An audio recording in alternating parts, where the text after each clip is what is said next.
Industry has consumed my life. I am discombobulated now. Let's see. Display. Brain. Window. Capture. Display. Corner. Select a browser. Tab over to other thing. Okay, so here is where the streaming experiment stands. When I made a post of going live to my usual up until now, my usual going live postings was post, Twitter, and my Discord. And I did an experiment posting going live. Actually, I haven't actually done that to the other thing for the experiment. To continue. Streaming notes. Live. Fuck it, I'll just post the link. Proctor's General Discord. I count as VTuber discussion. There. Okay, so. Train of thought. Okay, so up until now, posting on Post, Twitter, and my Discord. I did the experiment where I posted to the Virtual Asylum Discord and the general thread. So the first time I did that, I got 73 views. The one after that was 33 views, but I was streaming counter to Proctor for that one. So on my own, 73 views against Proctor, 33. The next one was also streaming at the same time as Proctor and posting everywhere, including the general thread and the general channel. 26 views. And now here's the here's the latest update which I find fucking hilarious. So posting everywhere like a whore. Decent views. Like 2 view. 2 view when I post going live everywhere like a whore. The first day that I do not post on the general on the general thread in the forum and the general channel on the TVA Discord. Like is pretty much, I'll just for sake of redundancy, I'll just say posting on TVA. So the first time I don't post on TVA, either the Discord or the general thread, 0 views. No one watched me, 0. I thought that was fucking hilarious. Not a one. Not a one watched my last stream. And that was the time I did not post to TVA and that. So right now I'm currently seeing 13 people watching. 14 people watching. So that's, I don't know how I feel about that. Because I really don't like shitting up like I don't like whorish behavior in that I don't want to post. It's like, hey guys, come watch. It's like, hey guys, come watch me. It's like, that's shit's fucking cringe. But it does show that it does actually give out results. To whore myself out by saying I'm going live, I have like 10. I have like 50. I can't even remember I can't numbers. 15, 14. 14 people watching right now. And when I didn't post, 0. That is fucking hilarious. I don't care about number fagging. Like number fagging in and of itself, I don't really care because I'm not making money off of this, and I don't care for the attention. I just find it utterly fascinating from a sociopath looking into the human condition. It's fucking weird. Whoring behavior results in a quantifiable value, that is, say, views. And the instant I don't, nothing. That is fucking wild. Now, I just thought of a new experiment / shit test. Will anyone post in chat? Or will anyone post in my general disc? Okay, so like the chat extension I have right now pulls, it pretty much pulls from everything that's live. Oh shit, I didn't pop out the window, so I wouldn't be able to see it. Ah, I am a retard. Let's see. No one's posted anyway, so it's moot point. Pop out chat, so the extension detects. Okay. So the extension I have running for chat, as long as I pop out the fucking remember to pop out the fucking chat, I gotta it's on my streaming notes. It's good to have a checklist for everything. So got around 14 people watching, no comments in chat. But also the extension I have also pulls from my general channel in my Discord. Mostly I did that for Pipkun because he got locked out of his Odyssey account. So I threw him a bone and able to use Discord with chat. I'm just finding this so fucking fascinating. 16 watching now. 15. So I have over a dozen people watching, but I have no engagement unless I act like a whore and post on TVA, both the general thread and the Discord. 18 watching. Now here's the thing with I'm very suspicious when it comes to numbers because I don't trust any of the numbers that I'm given. For example, on Twitter, I get like an average of like 1 or 2 bots a day that subscribe to me. So I don't trust the numbers off Twitter. When I was streaming on YouTube, when I streamed on YouTube, my numbers would show one thing, but immediately as soon as the stream ended, it would be cut in like half. For the concurrent viewers, I would see like, well, okay, I don't trust the concurrent viewers because that's so wishy-washy. But I mean, like, as far as video views go, as far as like engagement goes, as soon as I ended the stream on YouTube, it would drop like a stone. Odyssey, I do trust the numbers I do trust the numbers I'm getting off of Odyssey a lot more. Like, look at like right now, I'm puttering around 20, and that is now I can't. Just for the record, for anyone who doesn't know, I'm dyslexic with numbers, so I have to constantly look at. I'm dyslexic with numbers, so I have to look at relook at numbers again because I can't the my short term memory for number my is non-existent with the number dyslexia, so I have to constantly look at it. So okay, so points of data right now, puttering around 20 right now is kind of more in line with the other values I saw before. That's so fucking weird. Eh.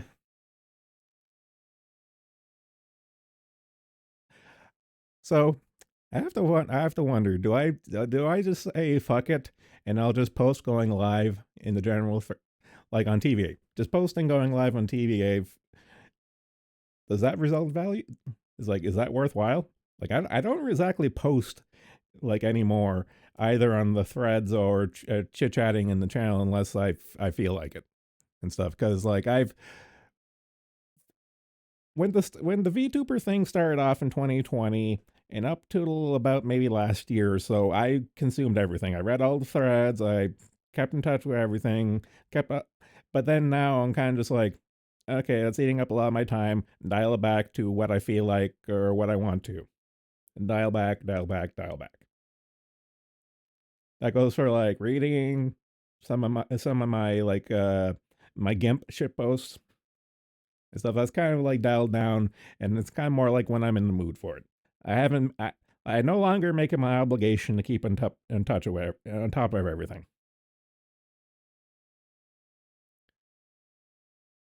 So like with the initial streaming stuff, it was just for shits and giggles. It's like something I wanted to do, something I wanted to learn, and now I've done that, and now it's kind of like a holding pattern. Now, now, do I want to maintain the holding pattern, or do I actually want to make this a thing? Because, again, as of right now, this is still shits and giggles for my own amusement. And the fact that other people get amusement from that, great, bonus. That's the way it's always been. My amusement first, and then other people's amusement second. I like that. That works for me. I don't know. Pushing 30. Pushing 30 people watching now. And here's the funny thing. Not one person is saying boo in chat. I guess it's probably where I should whore myself. So in every stream I'll post and pin my Discord link and my Odyssey invite. You can join Odyssey, whatever, I don't care. But I do get a kickback of a total of one library credit. And for those who don't know how Odyssey works, Odyssey at the end of the day is a blockchain based file cloud storage. Okay?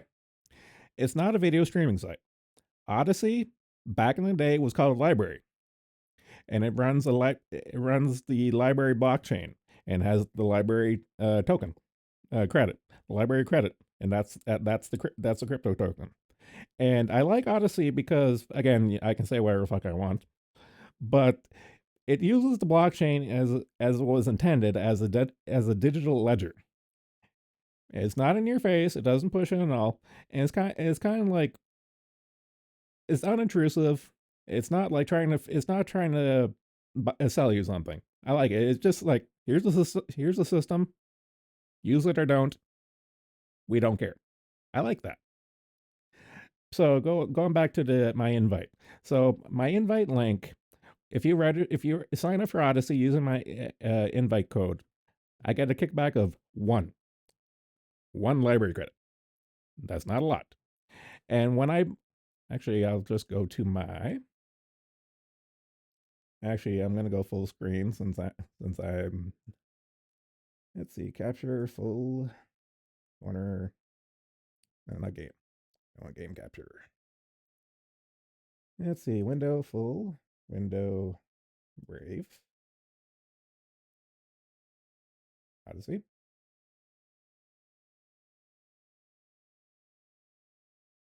Why aren't you showing? Corner works. Why isn't that full? Oh, there we go. Okay. Oh, that's actually the chat.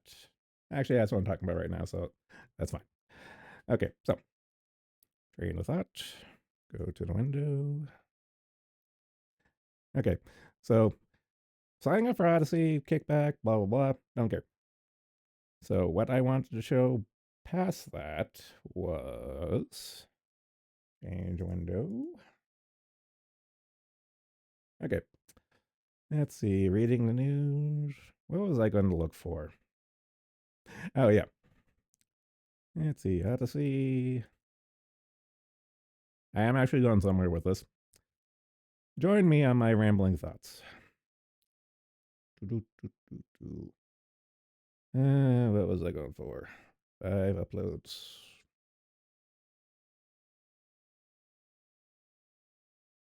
Damn it.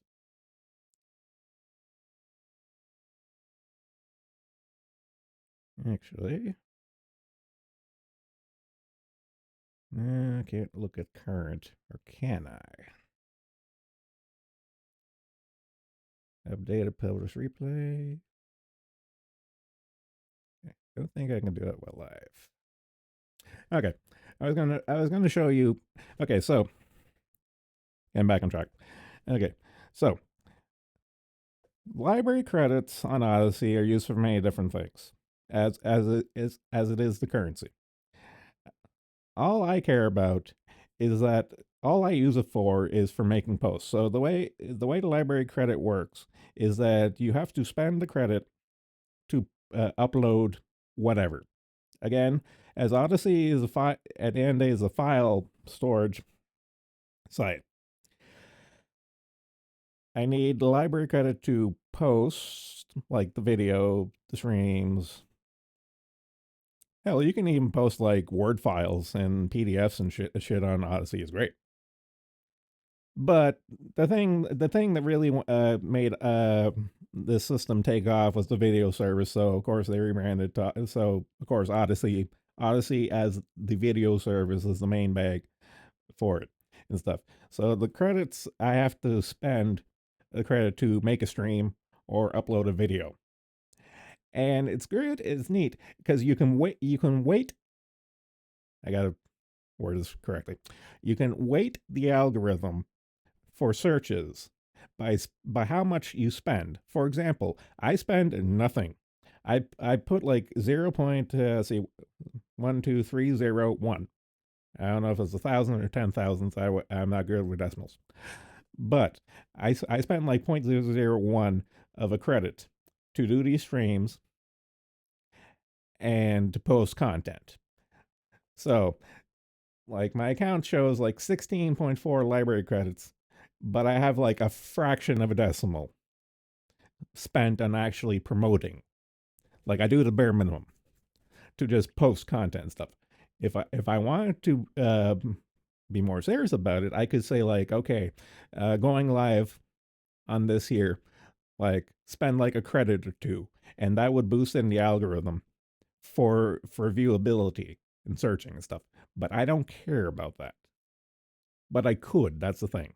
And you know, if you want to be a proper content creator in Odyssey, that's probably what you would do, or what I should do really, to have my content be more viewable and get and but that's I like that use. I do like that use of the token system.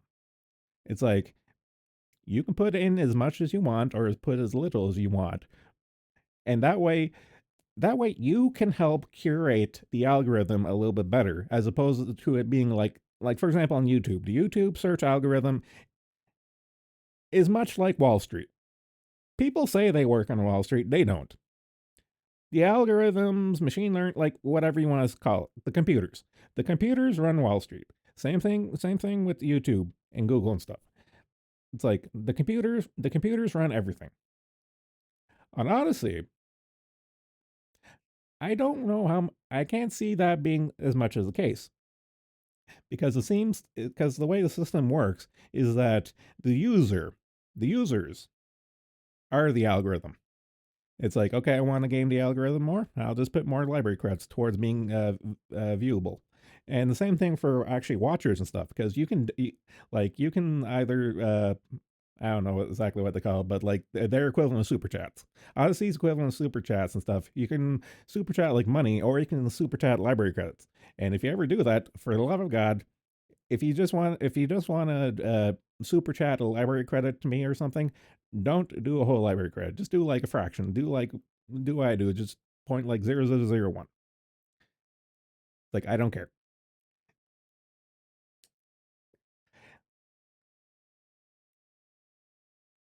But I like it. It's a neat system and I like it. This is just me nerding out on goofy shit and stuff. But I find it interesting and I like it. Because the thing with Odyssey, like I don't really care about it so much, but I ran with the idea of if it's good enough for Josh and it's good enough for Jim, and it's pretty much the only place that has Alex Jones anymore, that at least I watch. It's like, you want good enough. It's neat. Where's my? I'm trying to think what was the last derailment for my train of thought. Okay, so if you want to, I would like for people to join Odyssey. You don't have to use my invite code because, like as I said, the kickback I get for the invite code is negligible. But I would like to see people like engage in chat, because unless I see people actually talk and chat, I don't trust entirely the number I'm seeing. So 32? Yeah. So 32 people are watching, but no one's chatting. I find that weird. Now I know as a concept, lurk more, and I do respect that concept of lurk more. And as far as numbers go, you'll have more people watching than chatting. That's just the way it works. I get that. But even when I'm streamed to like two or three people and stuff, I still at least have that engagement. But honestly, probably like my MPVPs for people talking is either Porian or Pipkin. But at least I got at least I got two people talking for feedback. So that's train of thought. Okay, so the other train of thought I was going to save since I have people actually watching now. So I do have a Discord, and I mostly made that Discord for people to call in and chit chat. And that does happen from time to time, but I do have to go bug people. It's like, I don't know. Me, I consider myself an introvert at the end of the day and stuff, but I've lived out amongst normal people long enough. I'm kind of just growing numb to it and stuff, and I'd be like, okay, fine, fine. Out of the sea of introverts, I will rise up and be annoying one to say like, hey, you motherfucker, let's have a chit chat. Let's have. It's like I will engage you, motherfucker, because I know you won't engage with me. It's like you fucker. And that's why it seems how it goes right now. Like that's why I had to do with Empraise, aka Ravine, and stuff. I was like, you, I heard you are in science. I would like to talk to you about science stuff. And so we did. And once her jaw heals, it's like I want to get in on that Yuri Bezmenov collab thing. I gave her all the videos to watch, and she's had plenty of time while her jaw heals from that slip and slide with the ice. So as soon as she's up and going, I'm gonna bug her again, so we can stream with that again. So Discord, okay. So I have the Discord so people can call in for that stuff. But this is one little funny thing I've actually noticed when it comes to Discord and stuff. The welcome screen Discord shit test, like, well, I say shit test, but it's an intelligence test, is real. Because, let's see, on my server, I have a registration channel, and that's the drop off point for anyone who clicks on my Discord link and wants to register. And my instructions are very fucking simple, but apparently it's too complicated for some people. In that it's like, and I quote, direct message me with who you are with a screen capture of the relevant service I would know you from to be whitelisted in the Discord server. Some people have tripped up on that, and I don't understand how. It's weird. It's like, I don't want to, it's like, I don't want anyone just kind of showing in and shitting up the place and stuff. I mean, don't get me wrong, I like Takodachi. Like his shit posts are amusing and stuff, but he has a bad habit of shitting on the carpet and stuff. So it's just like I gave him a chance, and it's like, and I quote, "Will you shut up for 5 minutes?" And it's like, nope. Still like the guy though, but doesn't think too much. So I don't know. Where was I going with this? I'm rambling. Okay. So, anyone who hasn't watched up until now, this is where we stand. So, it's like I would like, it's like, so if you're watching, be brave, register for Odyssey, and shoot the shit in chat. Join my Discord, and we can call and chit chat and stream. I like doing that. I like that kind of engagement because I don't leave the house that much, and by golly, even being an introverted sociopath, I do like some engagement just to stave off the boredom. Hmm. Now, well, that out of the way, with housekeeping out of the way, as it were, but 20 minutes in? Now, I'm making a mental note. Everyone make a mental note too. We're currently puttering around 32, 32, 33 people watching right now. And that's just me that's just me rambling on the state of, I don't know, streaming culture with me as it stands right now. Now going to transition over to the proper topic, which is me reading off the news, aka me reading Zero Hedge. I do read other stuff on Zero Hedge, but that's kind of the biggest bang for my buck as far as reading news goes. So around 30 people watching. I want to see if there's going to be a drop off by the end of it.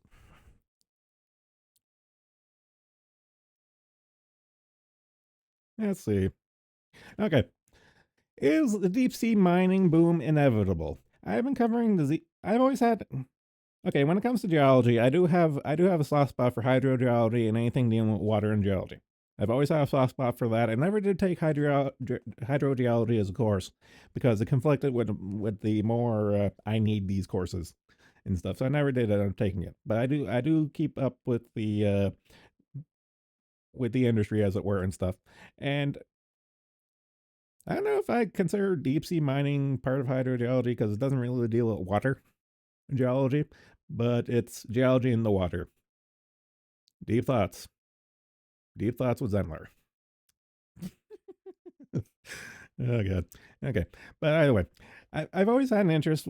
I do have an interest with deep sea mining because as far as mining goes, there are the next two frontiers for mining is space and underwater. Now, space is mining out in space is, well, we haven't done it yet, quite frankly. It will happen eventually, but as a matter of cost, mining underwater is going to happen first because mining on land is like baseline. Mining underwater is more expensive than mining on land, but mining underwater is way cheaper than mining out in space. So it's kind of order operations. Mine on land. Once the cost benefit analysis, like replenishing reserves and stuff, and like all the easy shit is found, then go underwater. Do underwater. Once that there's depleted, then go out in space. Is how I believe the order of operations should go.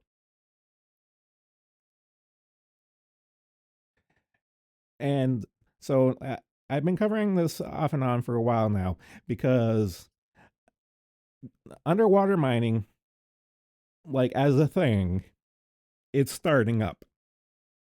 It's starting up right now. So because of that, uh, legislation is starting to get involved because since underwater mining is becoming viable now, like financially viable now, and technologically viable and stuff. So now it's starting to get legislated. And I talked about this before in the like uh like the climate death cult and all that stuff, like the powers that be and stuff. They're like, oh, it's like if you mine underwater, you're going to disrupt the environment and the ecosystem and blah blah blah. I was like, I don't give a fuck. Fuck that noise and stuff. But regardless of that noise from the powers that be and the usual suspects and stuff, it is going to happen and it is going to get legislated. That's just the way the world works, and I have no problem with that. So here's where we stand with this here. Norway's recent approval of deep sea mining set the precedent for other nations as they seek access to critical minerals necessary for renewable energy technologies. While environmentalists and scientists oppose deep sea mining due to potential ecological hazards, the growing demand for critical minerals is driving interest and exploration in the sector. The International Seabed Authority, I can't believe that's a thing. No matter how many times I see it, I can't believe that's a thing. The International Seabed Authority is expected to resume talks on deep sea mining regulations with concerns over environmental impact and calls for pausing mining activities from various countries and major corporations. Now, here's the deal it's going to happen anyway. Because, how do I put this? Okay, so, um, international waters are a thing. However, the mining rights, when it comes to a country's mining rights and stuff, it extends to their continental shelf. So even though like international waters and stuff, whatever, that's like kind of like surface laws and fishing and stuff. But when you get to mining rights, like when you get to economic mining rights and stuff, that there's the continental shelf.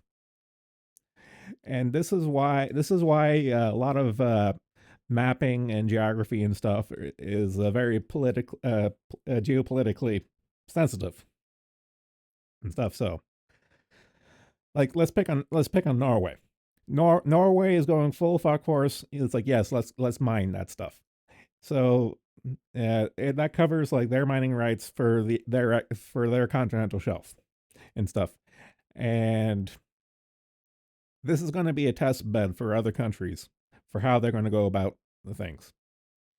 Now, me personally, I've always had a mentality when it comes to the environment and industry. You can't go all one or the other. If you go all environment, you have no progress. You stagnate, and you just don't do anything. But if you go full industry and rape and pillage the environment and stuff, well, you're gonna fucking straight up die. That's just the way it is. So when it comes to the industry and environment, you do need to strike a balance with things. I know it's kind of wishy washy fence sitting nonsense stuff, but in this one instance of it's the fine balance, and you do need to balance things out, is a valid point.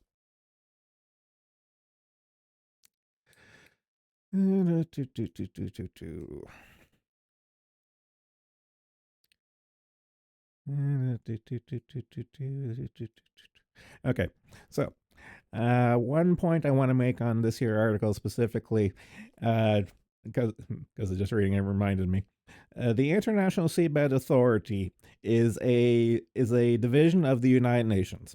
So anything that comes out of the United Nations, I immediately throw in the garbage.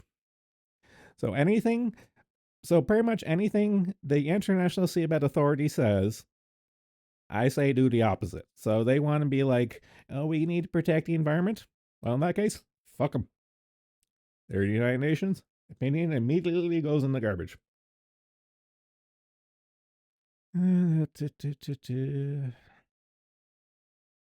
over costs. I already talked about that in my preamble. Kingston, Jamaica. Yeah, so Jamaica's also get trying to get on the ground floor of the ocean floor mining. Good for them.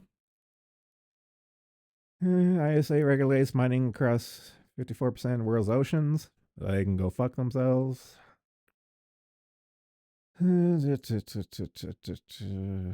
Okay, I like this line. However, 24 countries around the globe have called for a pause on these type of activities supported by. So this is kind of like them circling the wagons. Globe have paused for the underwater mining activities supported by several major companies such as Google, Samsung, Volvo. It's like, I don't care about their opinions. Those are major international companies. I don't care about their opinions either. So much like the United Nations, the opinions of Google, Samsung, and Volvo immediately go into the bin. That's it.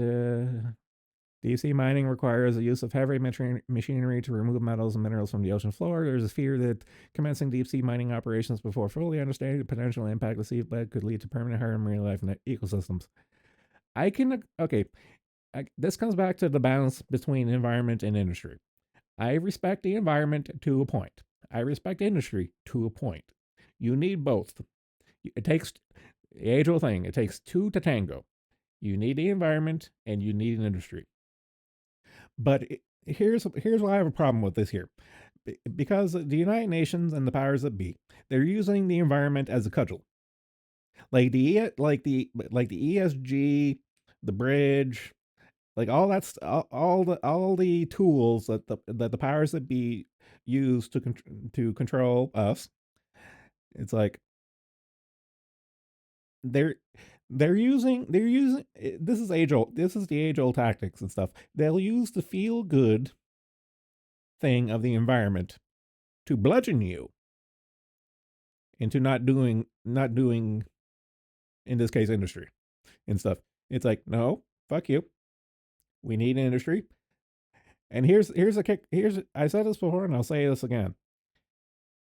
Industry is going to happen whether you like it or not. Read China, India, Russia.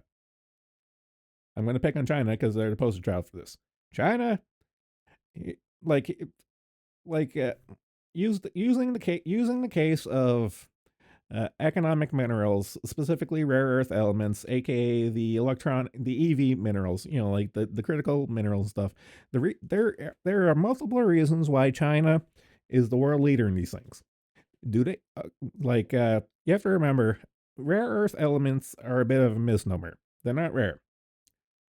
However, the cost of production and refinement of rare earth elements is hella fucking nasty and a danger to the environment and stuff.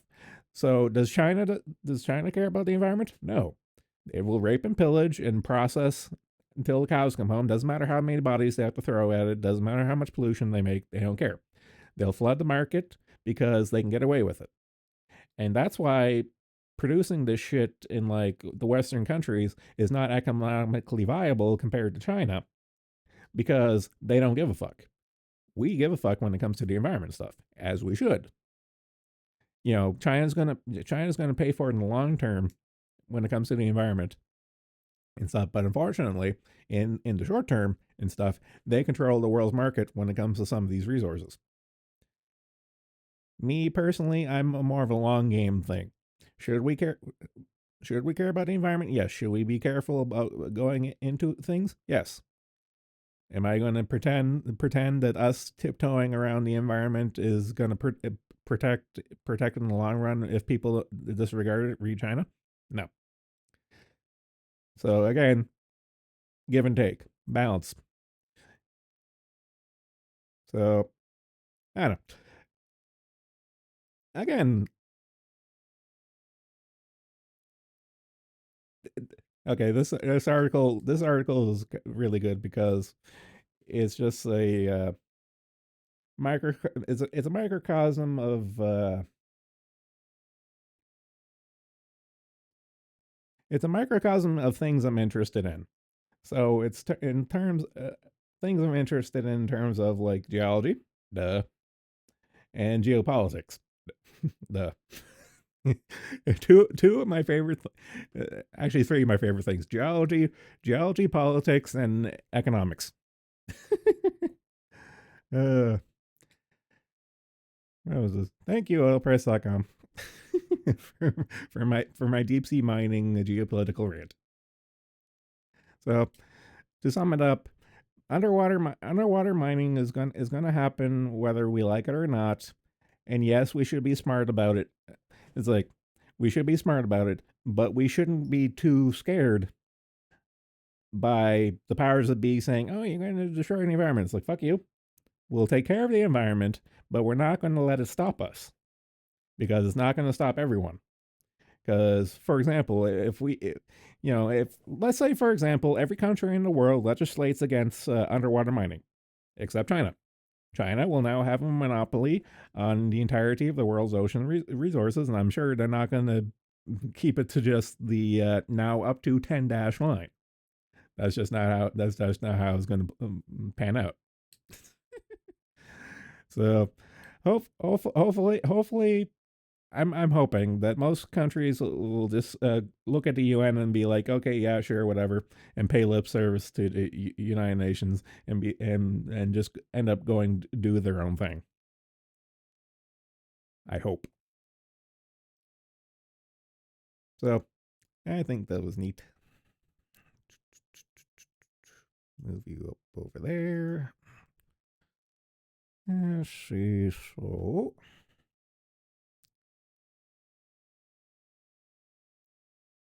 I'm kind of curious.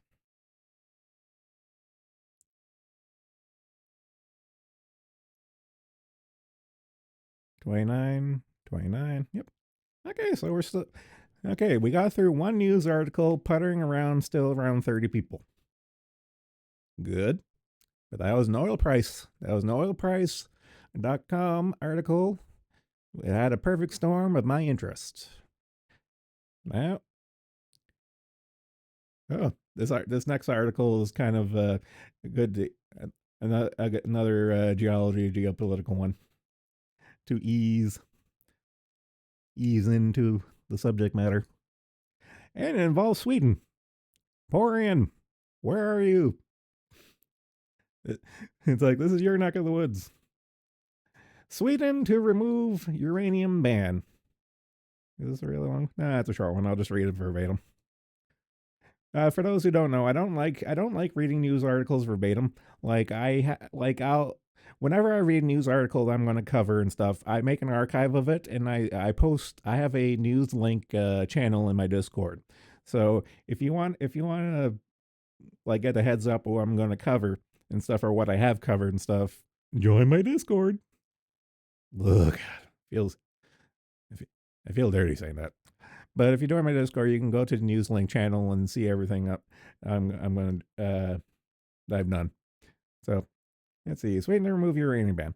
District Metals and Aura Energy are among companies welcoming Sweden's step to remove ban on uranium mining this year.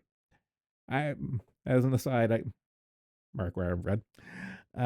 As an aside, we've covered this before as far as uranium mining districts and stuff. And Canada's one of the big ones, and so for uranium production. But the funny thing is with Canada is a fucking cucked country, and a lot of the provinces have actually memorandums against exploration and mining of uranium. For example, my home province of Nova Scotia, last time I checked, there is a ban on exploration and development of uranium in Nova Scotia. But some other province, like for example Manitoba, it's like they're all for it. That's one of their major industries. So, you know, some provinces are retarded, some embrace the mining bug, and they make bank off it. Read Ontario and Quebec. Ontario and Quebec are the two largest mining districts in Canada, and they're also the two richest provinces in Canada, with honorable mention to Alberta. But then again, that's petroleum industry. But again, that's the geology industry. So, you have Alberta with soft rock making bank, and you have Ontario and Quebec with hard rock geology making bank. So, and then all the provinces that aren't pro mining and stuff, read the Atlantic provinces, are poor. Now, I'm not one for noticing patterns, but I'm just calling what I see. Okay, back to the article. The Nordic countries government under Prime Minister Ulf. God damn it! I've said this person's name before, and I got to make a mental note of it. Ulf Kristersson. Intent. Ulf. Let's call him Ulf. Intends to report by May 15 on how it can write new legislation. A 2018 law by the previous government halted uranium exploration and mining projects, sidelining Vancouver-based district Bacon and Melbourne-based Aura's. Hey, Gordon. Thank you, Northern Miner. Hey, Gordon. Projects in central Sweden that hold uranium, vanadium, and other metals.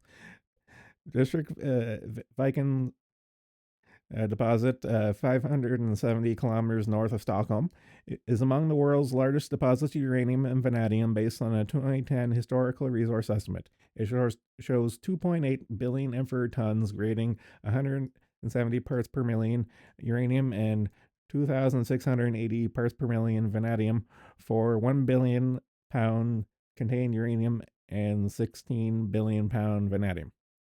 That's a lot. It is a significant step towards lifting the current uranium mining memorandum.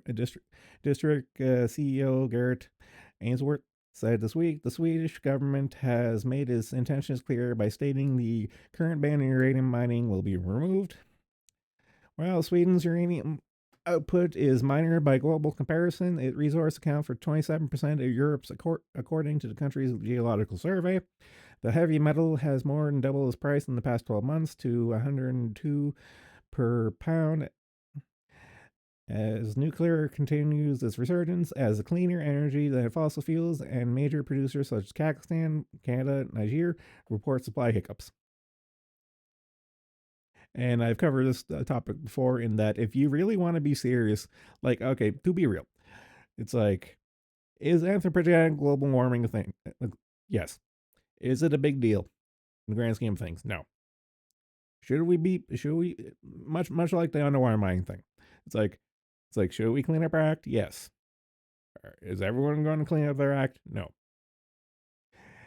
Now, in terms of nuclear energy and stuff, if you want to be serious about greenhouse gases specifically, it's like nuclear power is the way to go. Specifically, fission nuclear power is the way to go if you want to be serious about protecting the environment and not curbing your energy and fucking you over until fusion nuclear comes online. Still a little ways away from that, so we got to deal with that in the meantime. But even once fusion fully comes online, stuff, that's still gonna be nuclear power and stuff. So no matter how you cut it, that's just the way it's going to be. And I've been hearing recently about people saying like, "Oh, hydrogen, hydrogen, hydrogen." I'm like, "Motherfucker, where do you think the hydrogen comes from? The hydrogen, the hydrogen we have comes from two places: oil and gas fields, which, hey, look, fossil fuels, or nuclear power production, aka nuclear power." So the two things that the climate death cult poos on, like fossil fuels and nuclear power, is what's going to make their magical bullet when it comes to energy and the environment: hydrogen. It's like, well, motherfucker, you can't have your cake and eat it too. Oh god. Again, back to the article. Uranium wasted. Kirsten's government came into power September 2022, stated last August it would reverse uranium mining ban. However, the administration has been occupied trying to stem the surge of gang violence affecting the... yes, Captain Sweden. Sorry, Poran.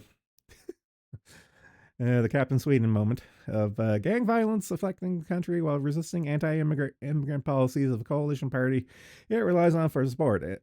As it stands, the uranium ban requires miners to separate the heavy metal from processing and discard it. If the European Union is to become the first climate-neutral continent, access to sustainable metals and minerals must be ensured. Climate and Environmental Minister Romina, I'm not even going to pronounce her last name, said Friday we need to use uranium as we have instead of sorting it out and considering it waste.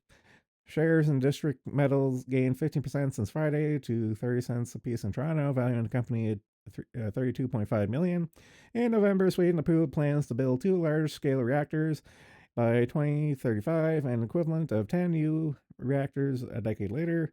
The country depends on nuclear energy for about 40% of its power and said it intends to remove fossil fuels from its grid by 2040. Project boosted. Uranium is only a minor component of our... I'm going to get this. Hey, Gordon. 5% of uranium is only made a component of OR's Hagon project at about 650 north of Stockholm, but adding uranium lifts the project's after-tax net present value to as much as 1.6 billion US at an 8% discount rate from US 1.3 billion at the same rate OR says in a 2023 scoping study. David Talbot, managing director and head of equity research at Red Cloud Securities in Toronto, says, "Hey, Goran." I have to keep scrolling back to that. Hey, Goran makes 48.6 million or 7.1% of its 679.4 million corporate net asset value estimate. We anticipate this increase We anticipate this to increase should the uranium mining ban be overturned. Duh. And management demonstrate a reasonable path to production, Talbot said in note Tuesday. We view the potential uranium mining ban appeal in Sweden as a very positive development and optimistically look forward to the results of the inquiry in May. Aura Energy close to 9% higher in Sydney on Tuesday at 24 cents for a 135 million market capitalization. The company plans to apply for a 25-year exploration permit this year. After the ban was invoked, the company filed a compensation claim against the government, but now the company managing director and CEO Andrew Rowe welcomed Kirsten's efforts. It is the start of a process which I hope will result in U.S. legislation that not only makes it legally possible to mine uranium, but also provides a predictable permit process for the uranium extraction alongside the mining of other metals. Rowe said this week, it makes sense economically, environmentally to make full use of these resources. I agree. Because here's the thing. People are stupid. People are fucking stupid. Because they want to, it's like they're all him and hung about the environment and stuff. Well, okay, here's like, I've seen this meme more than once. It's like, I want a better energy source that protects the environment. Here's the answer: nuclear power. Like, wah, nuclear's scary. Wah. It's like, fuck off, motherfucker. It's like, if you don't want the answer, then shut the fuck up. Get out of the way.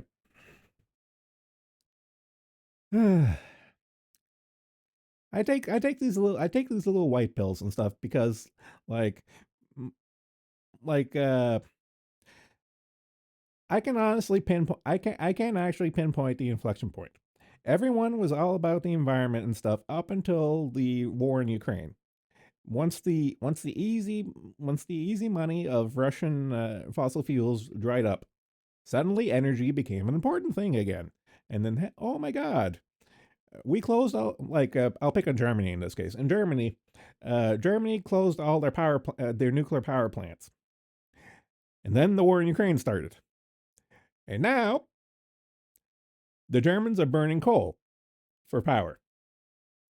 Ha, fucking ha! You motherfuckers close down all your nuclear power plants and go back to coal once the titty ran dry for natural gas power production. Oh, let me get my little violin. Fuck. It's just so fucking funny to see. It's like when reality hits, it hits hard. So it's like, oh, we need power now. Go back to coal. Hey, weren't you about the environment a little while ago? Good question. Next question. It's like, well, if you wanted your cake and eat it too, here's the answer: nuclear fucking power. Jesus fuck. Okay, now I'm going to lose steam and lose people. Now we're actually zero hedge. Yep, still puttering around mid 20s. Not bad. Okay. Getting back to more my normal speed as opposed to geology speed of geopolitics in Clown World. CPP arrests more than 1,000 Tibetans after protests against dam construction project. So, the long and short of this one here is that China wants to make a new dam in Tibet. It'll affect Tibetan people. Tibetan people are taking issue with this. China is cracking down on Tibetan people. Stop me if you heard this before.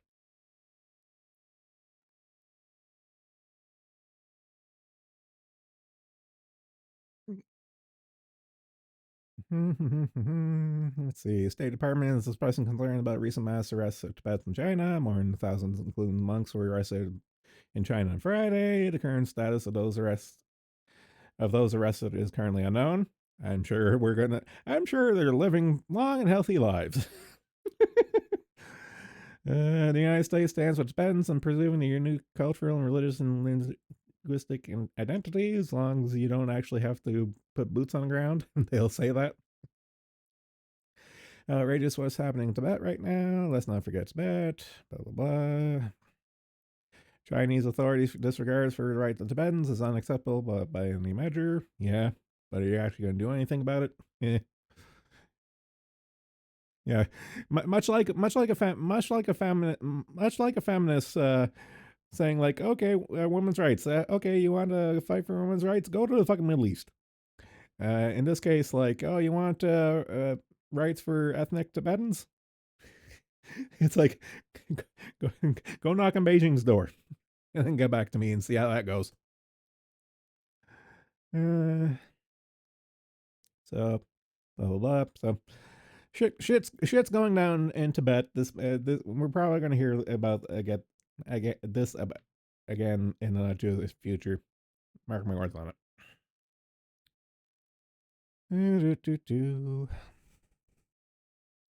One of my favorite recurring topics. Study finds hearing and balance disorders among COVID-19 vaccinated. The devil, you say? More cases of hearing and balance disorders have been observed after people receive COVID-19 vaccines, according to a recent study which asked vaccinated people to remain alert for such complications. Healthcare providers and vaccines should be alert. Vaccinees, that's a new word for me, should be alert to potential audio vestibular complaints after COVID-19 vaccination.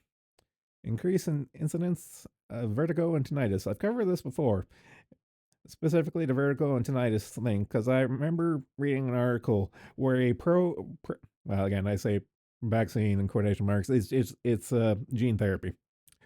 And there was I remember reading an article not too long ago of a pro gene therapy proponent and stuff, and he was all with it on board with it until he got tinnitus from the gene therapy. And then it was like, oh, maybe all those people pissing and moaning about the mandates, the vaccine mandates, maybe they were onto something. It's like, yeah, no shit. Yeah, see, study found increased relative incidence of vertigo in 24 days following mRNA vaccines. That rises in case of hearing loss. Small blessings. Figures. Going over numbers and details and stuff.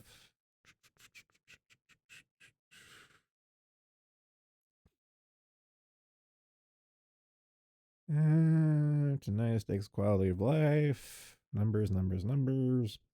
So long and short of this one here is that the longer time goes on, more is coming out in the wash of how this gene therapy shit was, at the end of the day, all the COVID-19 gene therapy. At the end of the day, it was never about the health. I said this to my family. The instant, because I was glued to the Kiwi Farms thread for the Wu flu from day one. And I agreed with a lot of people saying this is going to be a big thing, but it's not going to be about the virus. This is going to be a big thing because it was supposed to be the powers that be, Hail Mary, for a crisis, to scare the people so they can get control and enforce their control over you. That's all it ever was. And I like how, well, okay, I shouldn't say I like. I'm glad that at the end of the day they overplayed their hand and it woke up a lot of people to the way the world works. I really wish it didn't have to involve people's health and lives, because it is. People have died and people have had health complications for the sake of the powers that be having control. I've always said this, that you are the carbon they want to get rid of. And it sucks that people have to hurt for it and stuff, but once bitten, twice shy.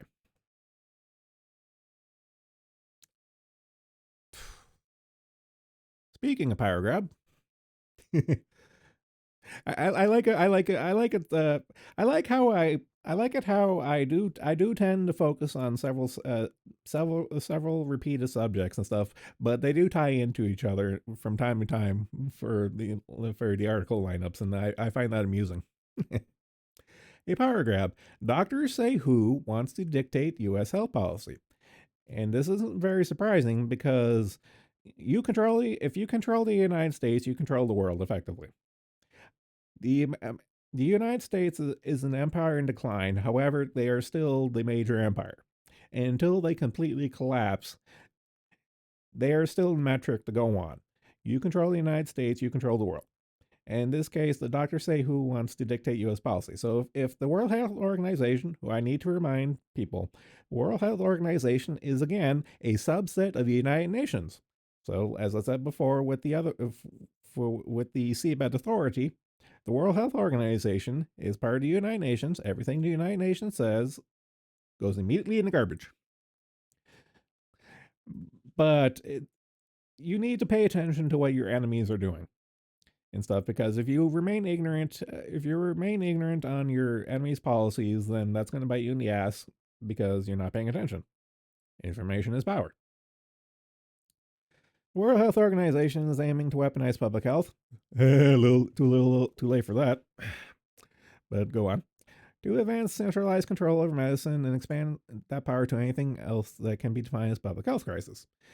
Again, the powers that be wanted to use COVID as a cudgel. It was successful for a while, but then it fell flat on its face. And looks like they want to try again. Disease X, I've covered before. The mysterious Disease X. I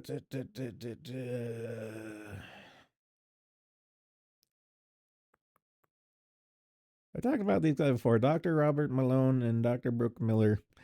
It's like, they're good folk.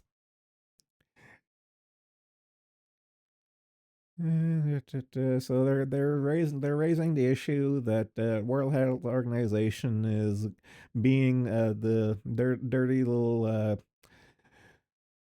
authoritarians that they are, and that they're trying to put the pressure on the United States to implement a lot of their policies, which of course is centralized medicine on a global scale. And centralize anything on a global scale, that's just a long-winded way of saying communism. uh, I know. My go-to for the joke is communism and stuff, but at the end of the day, what supersedes communism is its master, which is authoritarianism. The authoritarians. It's like at the end of the day, that's the ultimate evil, but the communists are the easy punching bag. They only wanted to follow what central planners told them to. The shift, Dr. Mellon says, completely ignores the Hippocratic oath that doctors should swear to. Yeah, so what they're talking about here is, of course, uh, when COVID happened and stuff, the powers that be and the governments and all that shit and stuff, they put the orders on doctors. It's like, you do what you tell we do. You doctors do what we tell you, or else you're going to lose your license. And that resulted in doctors doing harm to a lot of patients. And we're seeing that now because of the COVID 19 gene therapies and stuff, that a lot of doctors have caused harm and they violated their Hippocratic oaths. Some of them fought back and they paid the price for it. But now, as time has gone on, they've been vindicated. But it's just dirty shit all around. I don't like it. But I'm glad for people like these doctors who are standing up. It's like, look, the WHO is going to do what the United Nations does, and they're going to want to centralize power. And they're out about saying they're doing this and stuff, and you need to start paying attention. And I agree. It's like we must demand our government not sign this treaty, and I would go even further. We must leave the WHO and defund the WHO. I agree. They work for the corporation and don't work for the patient. Yep. And yep, bring a little attention to that. Still on the COVID subject. Still around 20, mid 20s, still watching. Okay, haven't lost you guys yet.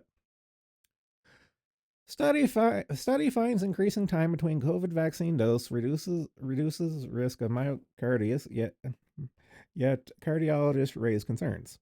New research suggests increasing interval between vaccine dose or using single dose may significantly lower the risk of heart inflammation caused by mRNA COVID-19 vaccines.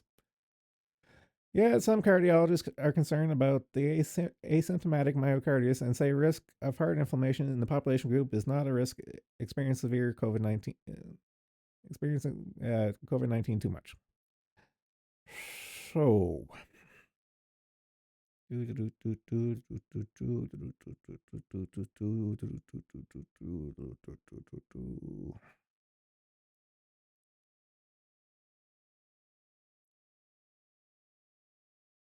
after I'm really bad. I'm really bad with this for articles. It's like read the introduction, read the end, because in the middle it's all this like information and numbers and how tos and whatnot. It's like introduction, again. It's kind of like a time and attention thing. It's like introduction, conclusion. It's like get to the point. After reviewing multiple peer-reviewed publications on myocarditis, Dr. McCullough said the following conclusions. Vaccine myocarditis occurs in about 2.5% of vaccine recipients per administration, and half the cases are asymptomatic. Incident in myocarditis is, I gotta crack down on myself for pronouncing that word right, is heavily influenced by age and gender, with young men ages 18 to 24 being at most risk. COVID-19 vaccine-induced myocarditis is fatal in cases examined at autopsy. So again, this all comes back down to it was never about the disease. It was about the control. So my policy from day one was don't take it.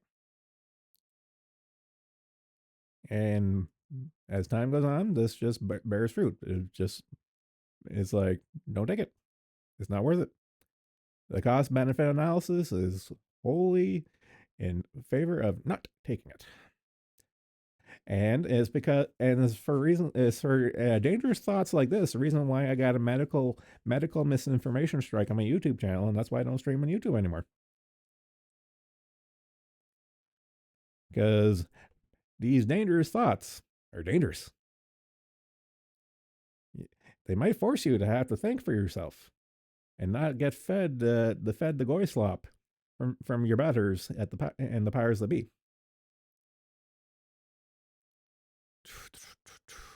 So yeah, COVID is the reason why I don't. COVID misinformation is why I don't stream on YouTube anymore. For anyone who doesn't know.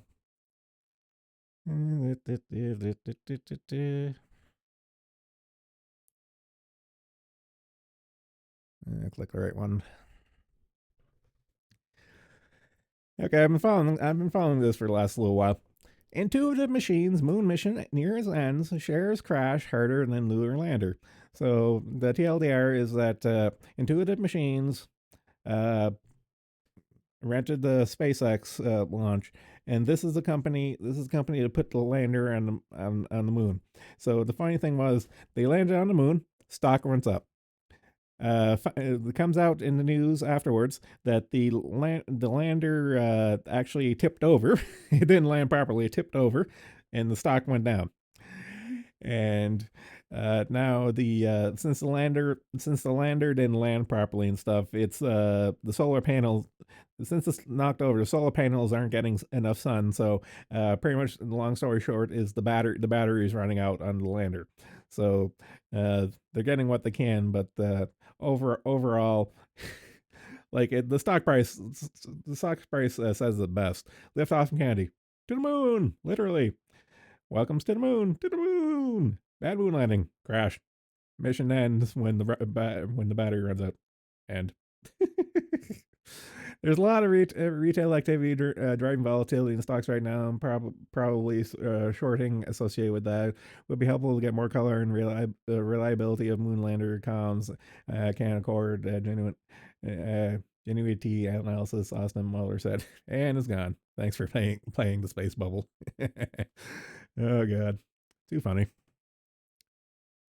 Don't get me wrong. Private. Don't get me wrong. When it comes to space, it's going to be private industry. Private industry is going to lead the new space race. That's all it comes down to. So there's going to be learning and teething issues and stuff, but eventually we'll get there. So I'll laugh at that the lander literally tipped over when it landed and stuff, but shit happens. To be fair, shit happens and stuff. But it's kind of funny just to see how the market volatility with that kind of stuff. It's just funny. It's just funny.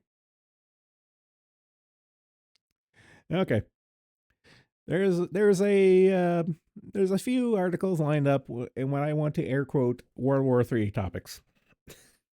As for those who don't know, I've said it before and I'll say it again. We are in World War III. No one wants to admit it, and no one's competent enough to fight it right now. So this is black comedy of the highest. This is black comedy of the highest order.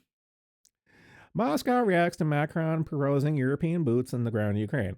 So, long story short, the Castro Jr.'s cousin, because that's what I swear to fucking God, Castro Jr. French edition says that the NATO and the European Union, everyone should get boots on ground in Ukraine. There are already boots on the ground in Ukraine as far as international things go, but they're playing it off as, oh, they're just mercenaries, they're not with us, kind of stuff, and you're not fooling anyone at this point. But having ground troops in Ukraine right now as mercenaries is plausible deniability. What Macron wants to do here is that he wants to remove the plausible deniability and just go full fuck force and say, like, let's just go full force and say European war. And of course, this is fucking insane. With plausible deniability, you kind of tiptoe. It's like, okay, yeah, whatever and stuff. But if you were to have literally NATO officially go into Ukraine, Poland will have a hard on and be like, Article 5, Article 5, Article 5.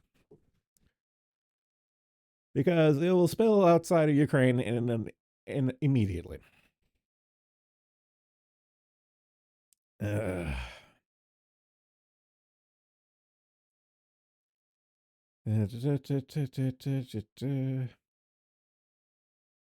I like this line. I like this section here. Let's see.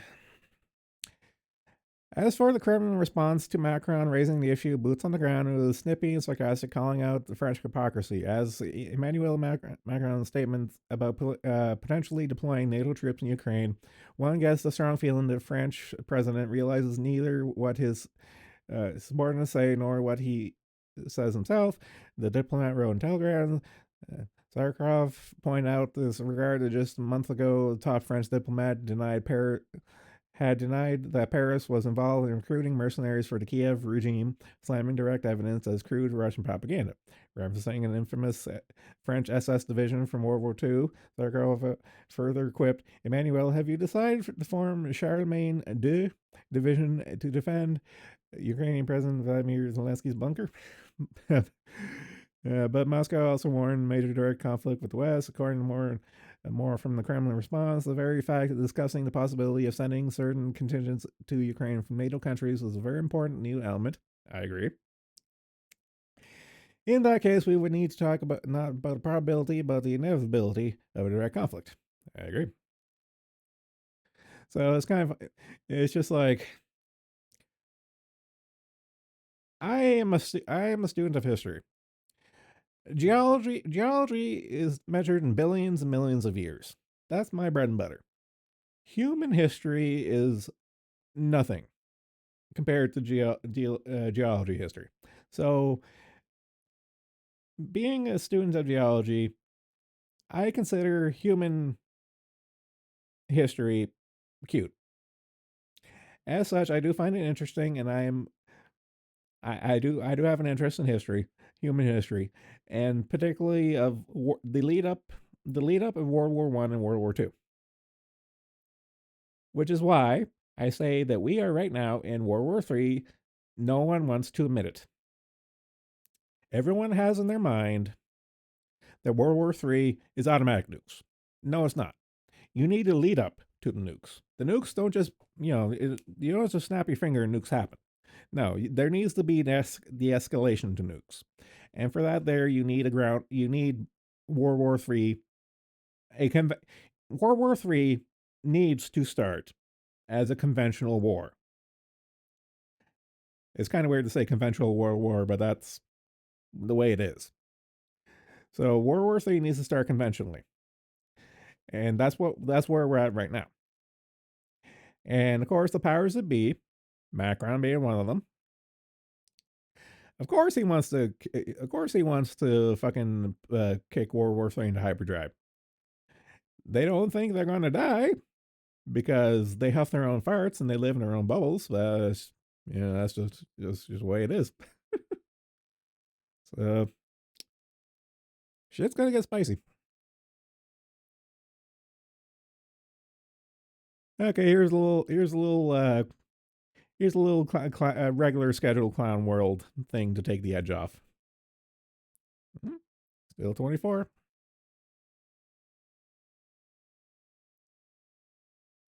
Okay.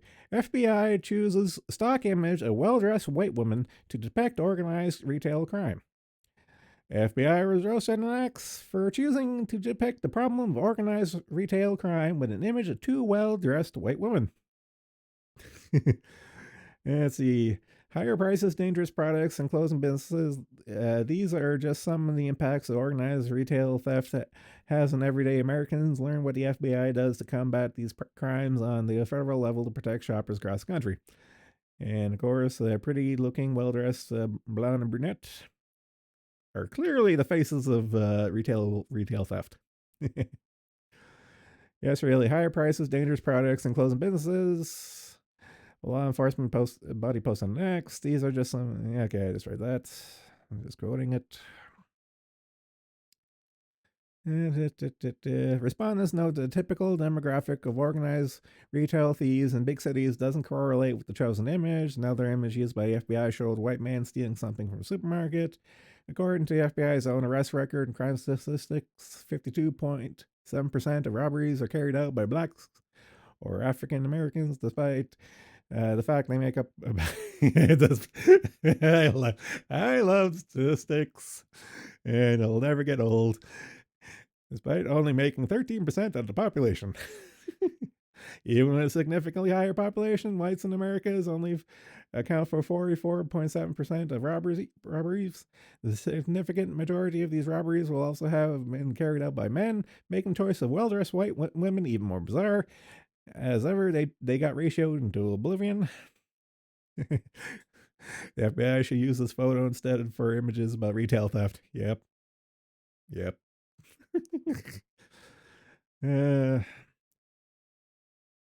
Generated by Gemini. Good point. Oh god, some of these replies are just hilarious. Browse the stock photo. show us the statistics. Yeah, you can read this for yourself. It's just funny. It's just regular clown world funniness. Okay, this one's weird. Wendy's to test surge pricing using high-tech menu boards that change in real time. I posted in my general channel the latest habitual line crosser video, and he does make a good point. Surge pricing is just a genteel way of saying price gouging. Surge pricing is just a nice way of saying price gouging. But if this works out for Wendy's, it's going to get rolled out to the other ones too. So that's pretty much all it comes down to. It. Wendy's will they're going to be testing this out in select restaurants and select markets and stuff, but they're going to be basing their prices on the demand. So if you want to pay full price or maybe even more, go for rush hour. If you want cheaper prices, go during the off times. I don't know how to feel. I don't know how I feel about that. It makes it. Don't get me wrong. It does make sense for to a point. Again, it's one of those balance. It's one of those balance things. It's like go all the way one way, no. Go all the way the other way, no. I don't know. I like this line though. This isn't any better than what we're going on with guilt tipping right now. It will prey on the fact that people can't remember what price was yesterday or the week before. It isn't a Taylor Swift concert, it's burger fries and the frosty.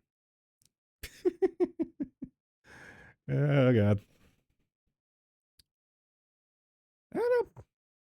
I could go either way on this. I don't eat out as much anymore, both for health and cost reasons.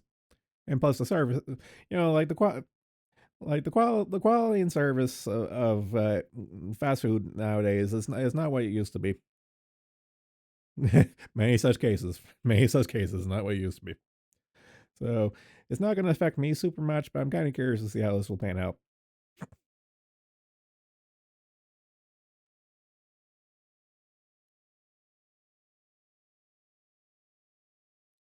Ah, couldn't happen to better people. After 16 years, Apple abandons work on electric car. Rumors and stock permia and more rumors. And now, 16 years after the plans to build an Apple electric car began with founder Steve Jobs in 2008 is over. Bloomberg reports, according to people with knowledge on the matter, the mega cap tech company is abandoning one of its most ambitious projects in the history of the company, its efforts to build an electric car. The Apple, the iCar, or wherever they were going to call it. We hardly knew ye.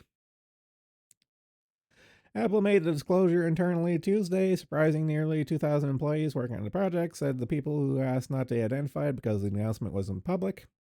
The decision was shared by Chief Operating Officer Jeff Williams and Kevin Lynch, a vice president in charge of the effort, according to the people. Finally, of course, Musk had some brief thoughts. Oh, archive. Oh no, it's just a smoking emoji. Blah blah blah blah blah. So, I don't know. I think it's kind of neat because I remember when it was first announced, and looks like it ended up being vaporware or the hardware equivalent of vaporware. I'm not going to shed here. the EV bubble, the EV bubble takes another life.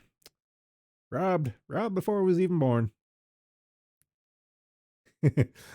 Speaking tech industry, I'm done with Google. Wholesale loss of trust after unbelievably irresponsible racist AI goes mask off. The fact that I've been covering the Gemini AI thing as was going on, and it's just not stopping. Much like the Fanny Telenova court case. The Gemini AI continues to impress. The fact that Google's Gemini AI is a complete woke mess comes as no surprise to anyone who's been paying attention.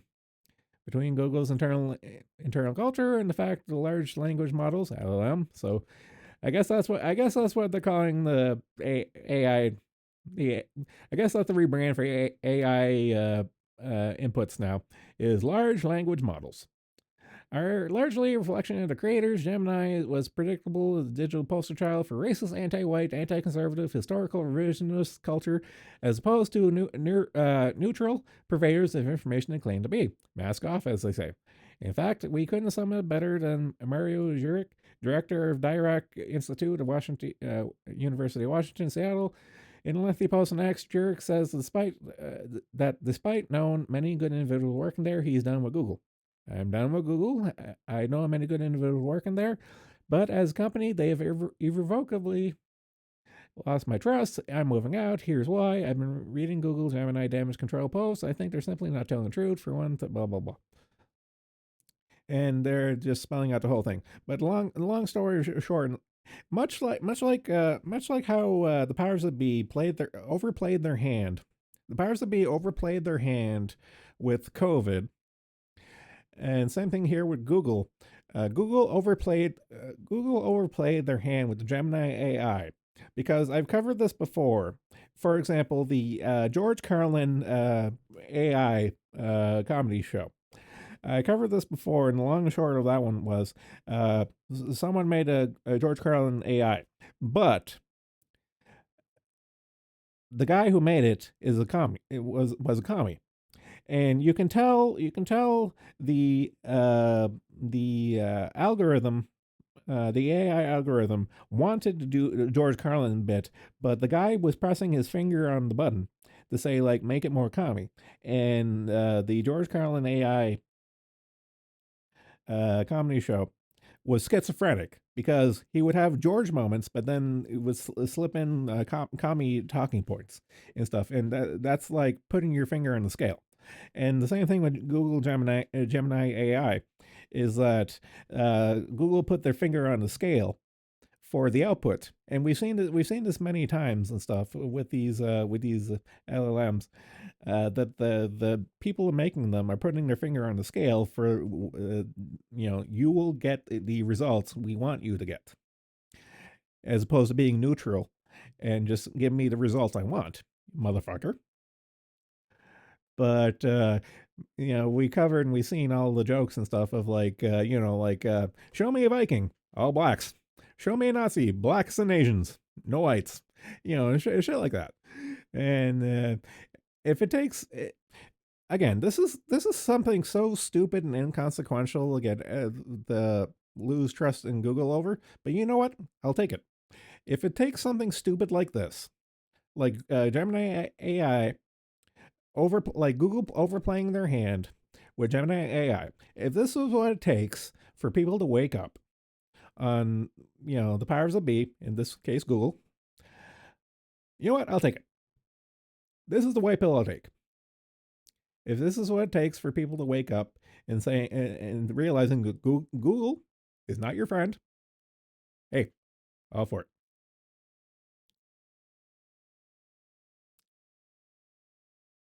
Uh Harvard. Harvard considers 1.65 billion debt sale after gay resignation fallout. I love it. I love Claudine Gay just for her name. Just for her name, making titles so funny. The gay fallout. The gay resignation fallout. Let's see. So the catch up people and stuff. A while ago, there was a congressional hearing. There was a congressional hearing in the American Congress for all the presidents of the Ivy League schools got called in for this congressional hearing to say like, what are you guys doing to stamp out anti-Semitism on your campuses? Was the question, and none of them answered. And because of that, one person got fired. Well, a couple of people ended up getting fired after a bunch of rigmarole and stuff. And a lot of donators, read Jews, are pulling out their money, and they're still continuing to pull out their money. And as I've said, never forgive, never forget. If they do this stuff once, they'll do it again. So a lot of the Jews are pulling out their money, and it looks like Harvard's going to have going to run a deficit. What a shock! Couldn't happen to a bunch of nicer people. uh, yeah, so it looks like they're putting out a bunch of bonds to recoup some of the costs for donators donating. So it looks like so it looks like they're going to be Harvard's going to be issuing bonds. It's just like, oh god. Uh, Yeah, okay. This here, yeah, Bill Ackman's the guy reporting on this, and he does put it pretty succinctly. The substantial majority at Harvard endowment is invested in illiquid assets, principally private equity, real estate, and venture capital. Not reflected on the balance sheet are commitments to new funds of the same type, like most endowments. Models show expectations. I don't want to read a full one because it's actually real good.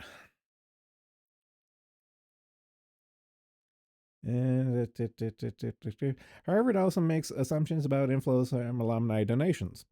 The model likely did not predict a decline in liquidity if events from private equity, real estate, and venture capital, dramatic decline in donations.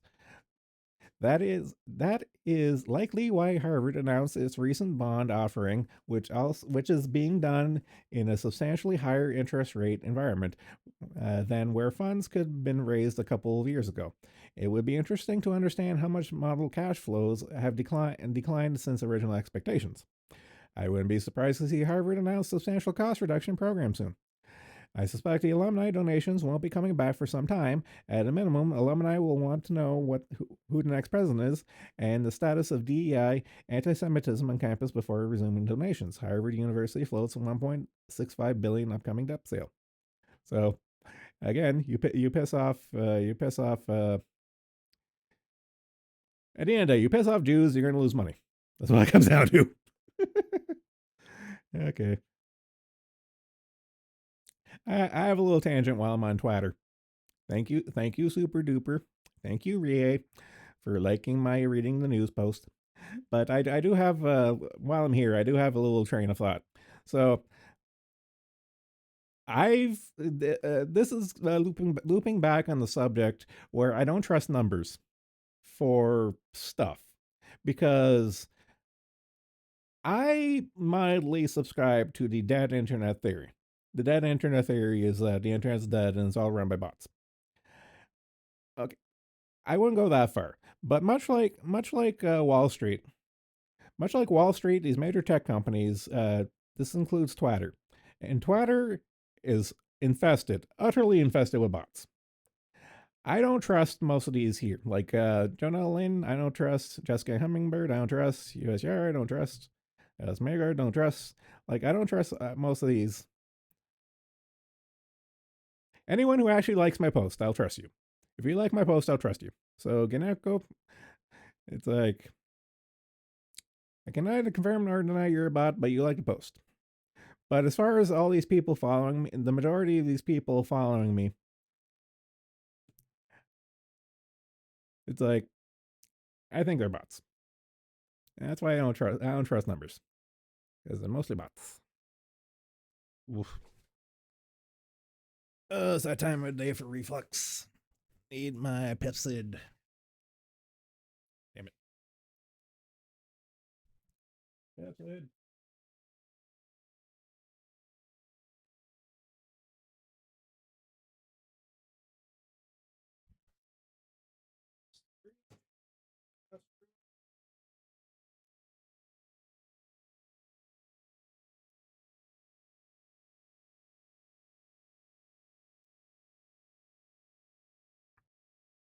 Rolling back. Water.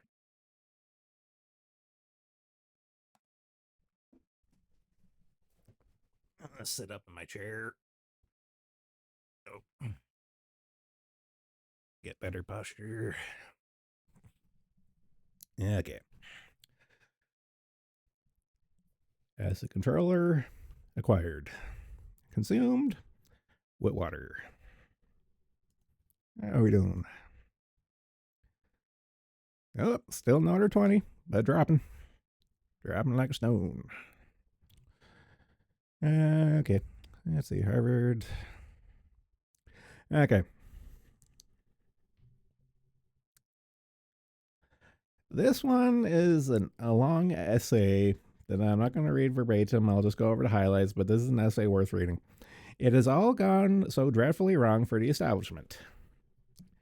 Our betters have been very busy these last few years. Climate change, diversity, equity, inclusion, ESG, net zero, vaccine rollouts, lockdowns, wars, political scandals, court cases, investigations, causing and then preventing inflation, bank meltdowns, government bond market meltdowns, debanking, sanctions, CBDCs, transgenderism, renewable energy, crypto crackdowns, and so much more. There is no challenge too big for the powerful, even global climate definition, and the definition of woman is in their control. What's really striking is that all of a sudden, things don't seem to be going according to plan, or on any of their initiatives. Nobody seems to believe anything they say anymore. This is a good thing. It's all gone so dreadfully wrong for our betters. And I'm all for it. So again, this essay is going over many of the things we've covered and stuff. This is kind of like an encapsulation of most of my talking points and most of my streams, if I'm being completely honest. In that, the powers that be are using all these strategies to try to control you and me.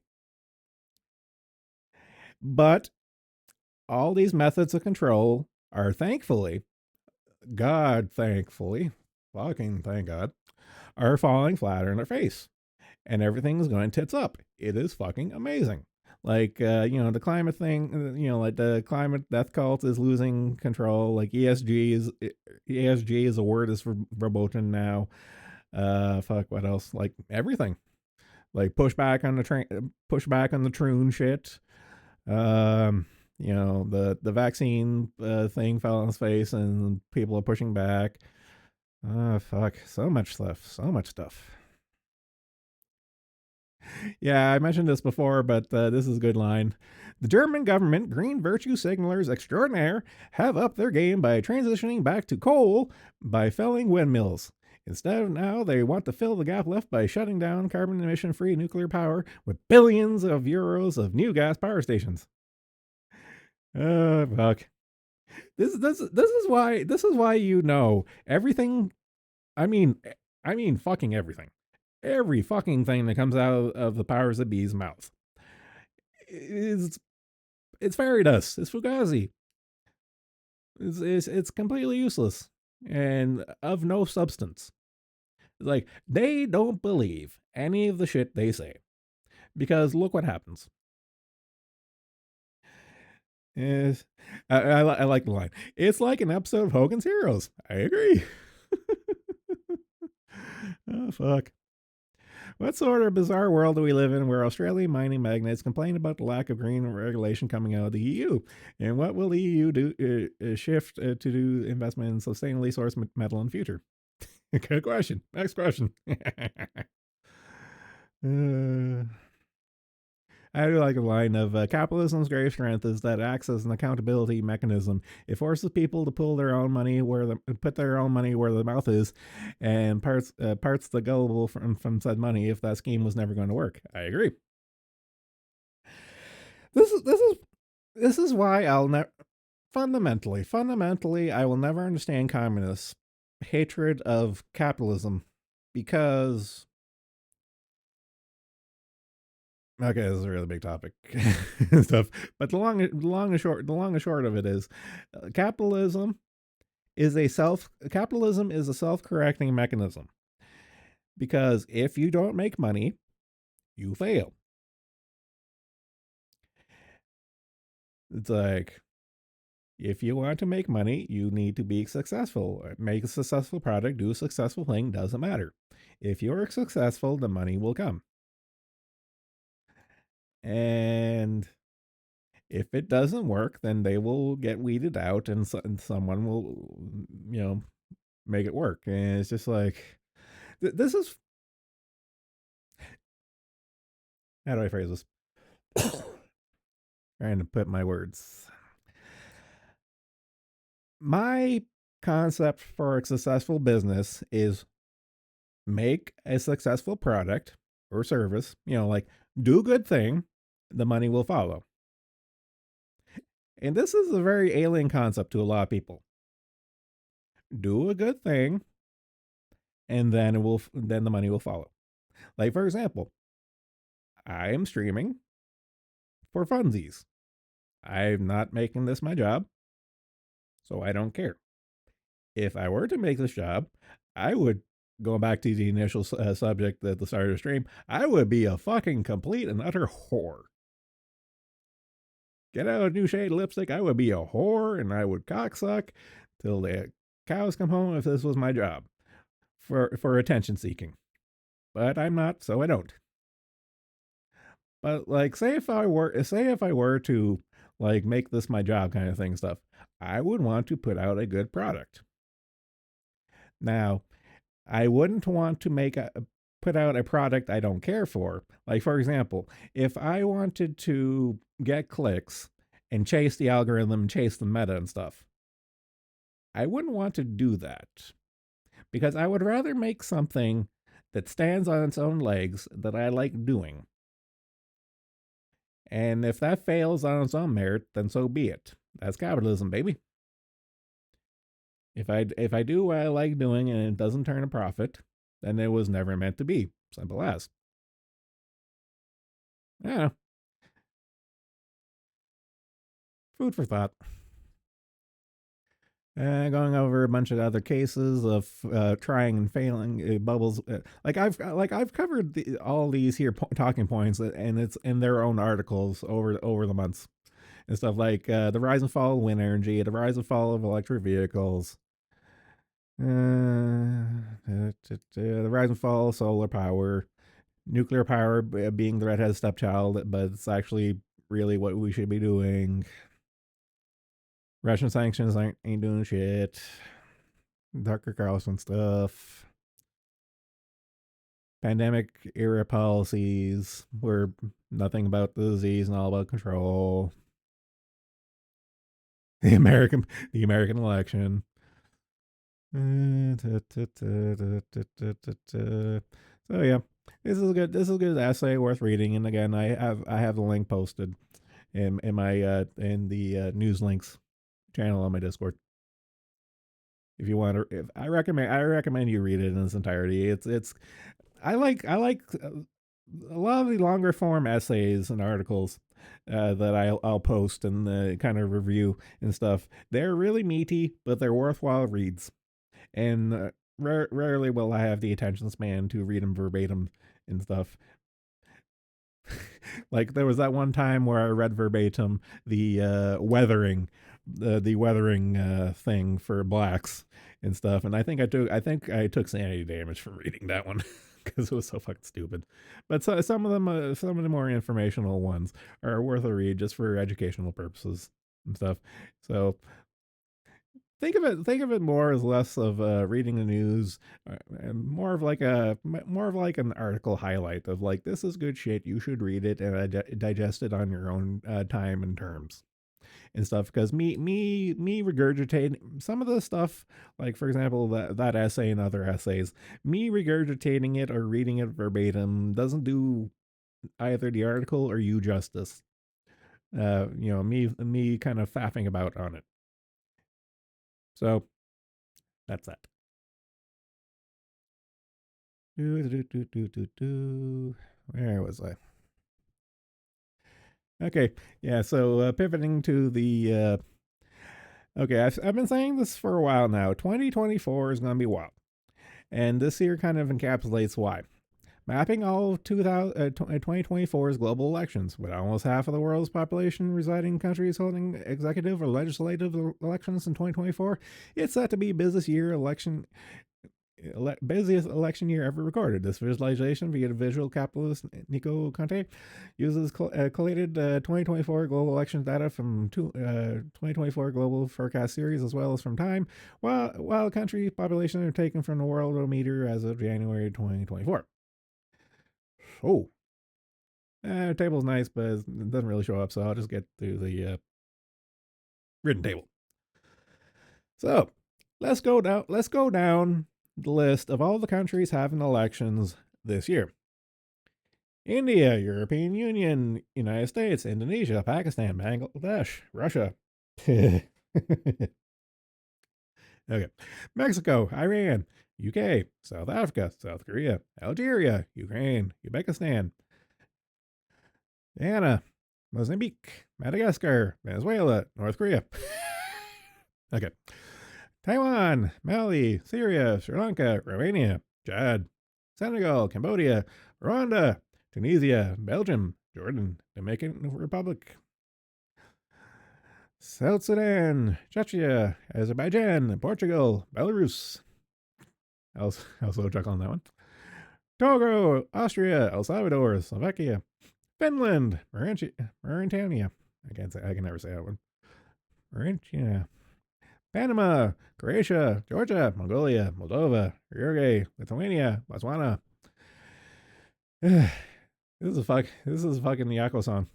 Namibia, Guinea-Bissau, North Macedonia, Mauritius, Comoros, Bhutan, Solomon Islands, Maldives, Iceland, Kiribati. That's a new one for me. San Marino, Palau, Tuvalu. Okay, so again, that's a lot of places having elections in 2024. Shit is gonna be wild, especially the American one. But again, then again, that's just like that's just like a soap opera. That's like the days of our lives. That's a telenova at this point. That's just entertainment. Speaking of Slovakia, figure one of them, one of them would be related to the next story. Slovakia warns bilateral agreements could see individual NATO states send troops to Ukraine. Okay, so this is also a follow up to the Macron diatribe. Slovakia Prime Minister Robert Fico warned on Monday that some NATO and EU countries are considering sending troops to Ukraine, a step that would risk direct war between NATO and Russia. Several NATO and EU member states are considering sending their soldiers to Ukraine on a bilateral basis, said Fico, who was elected last year on a platform opposing proxy war in Ukraine. Blah, blah, blah. So, again, everything ties together, especially when it comes to geopolitics.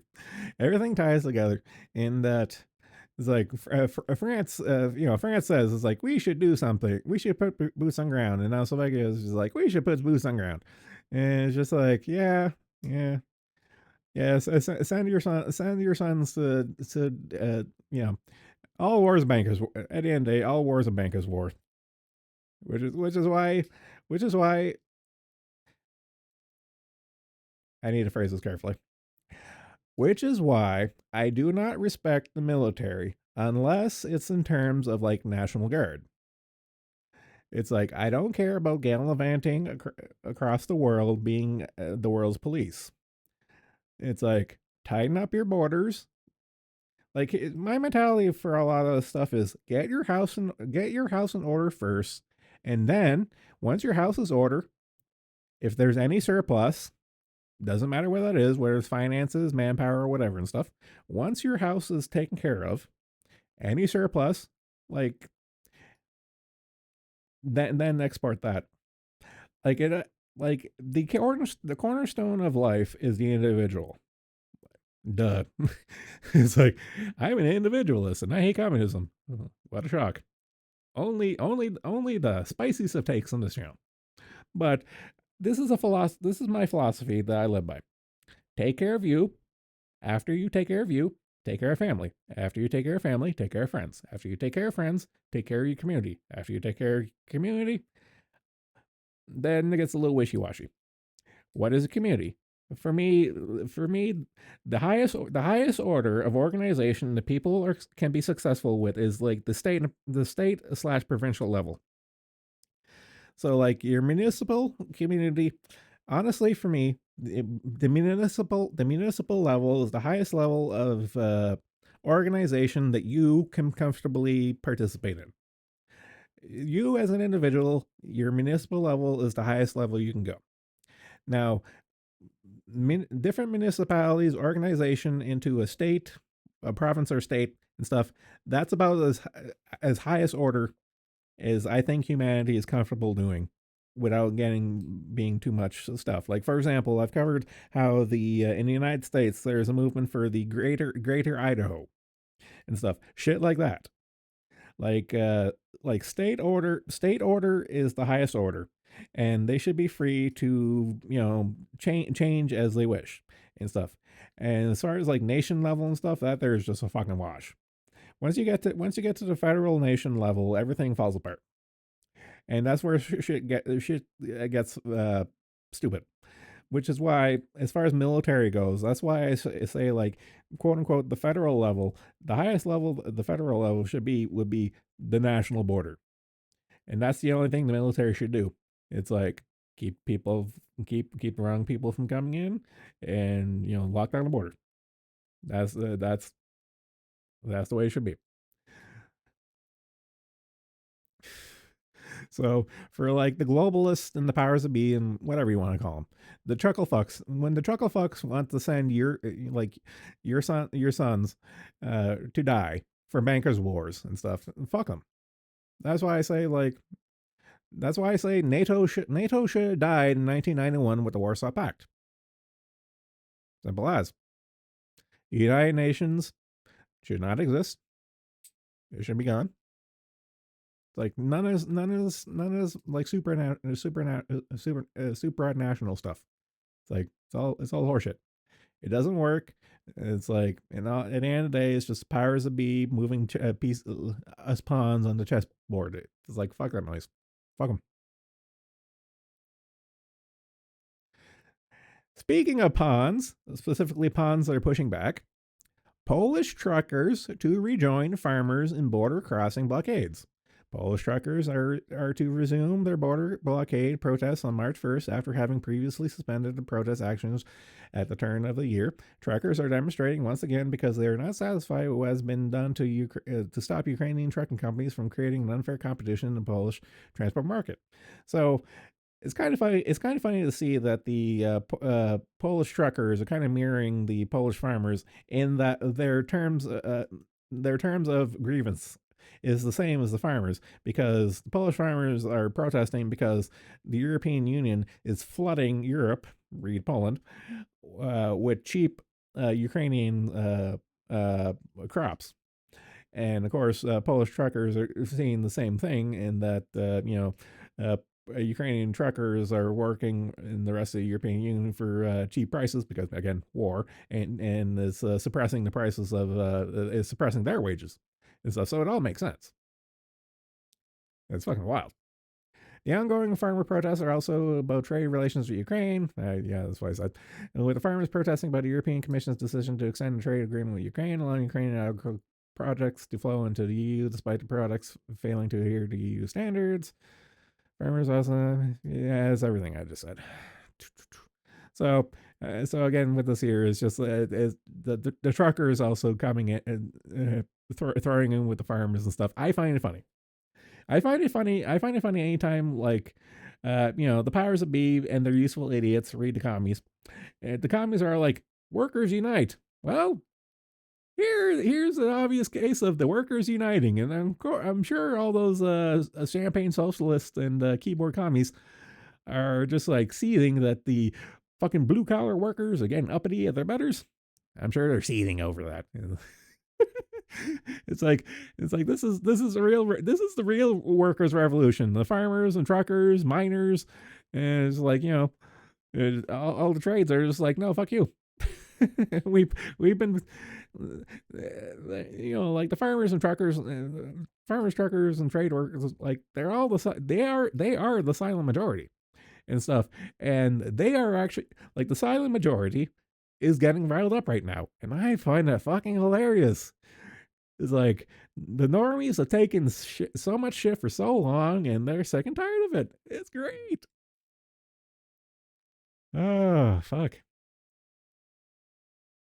So I just had a thought. So with that, I just had a thought in that this is why unlike Proctor or Murray, I'm not covering VTuber. I don't cover I mostly don't cover I pointedly, as a point of contention, I don't report on VTuber news, even though I'm a VTuber, and that's why the how we all met and stuff. But at the end of the day,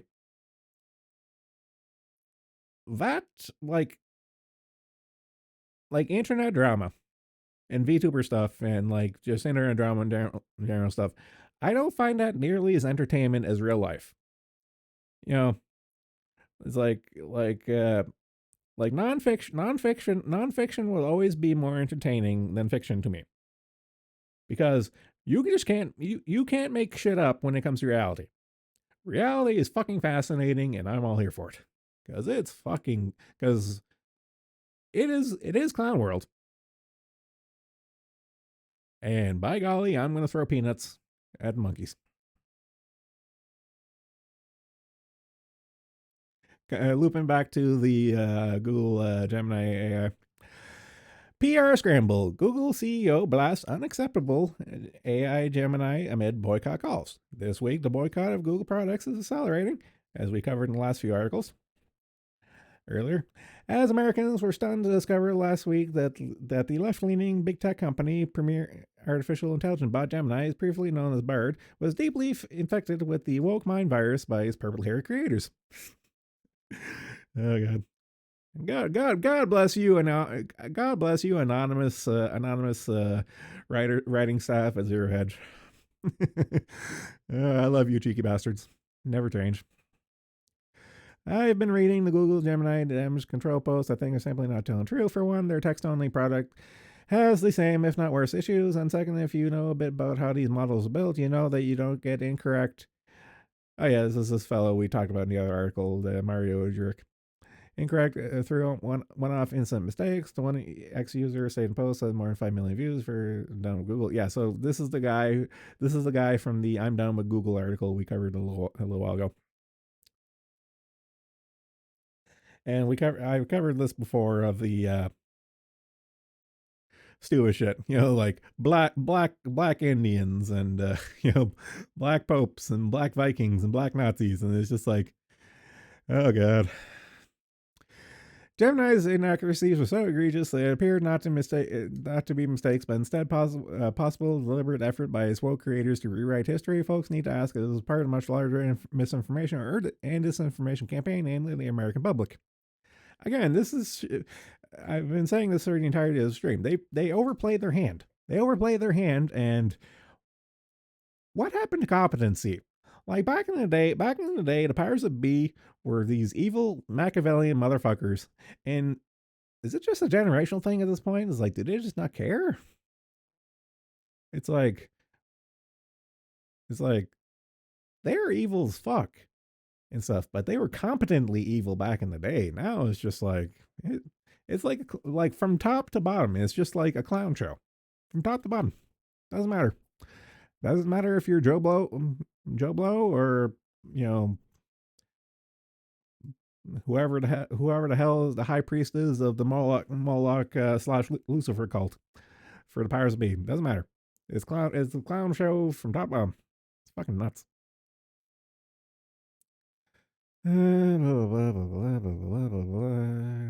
Yeah, so again, I've already talked about most of the stuff, so just gonna move on.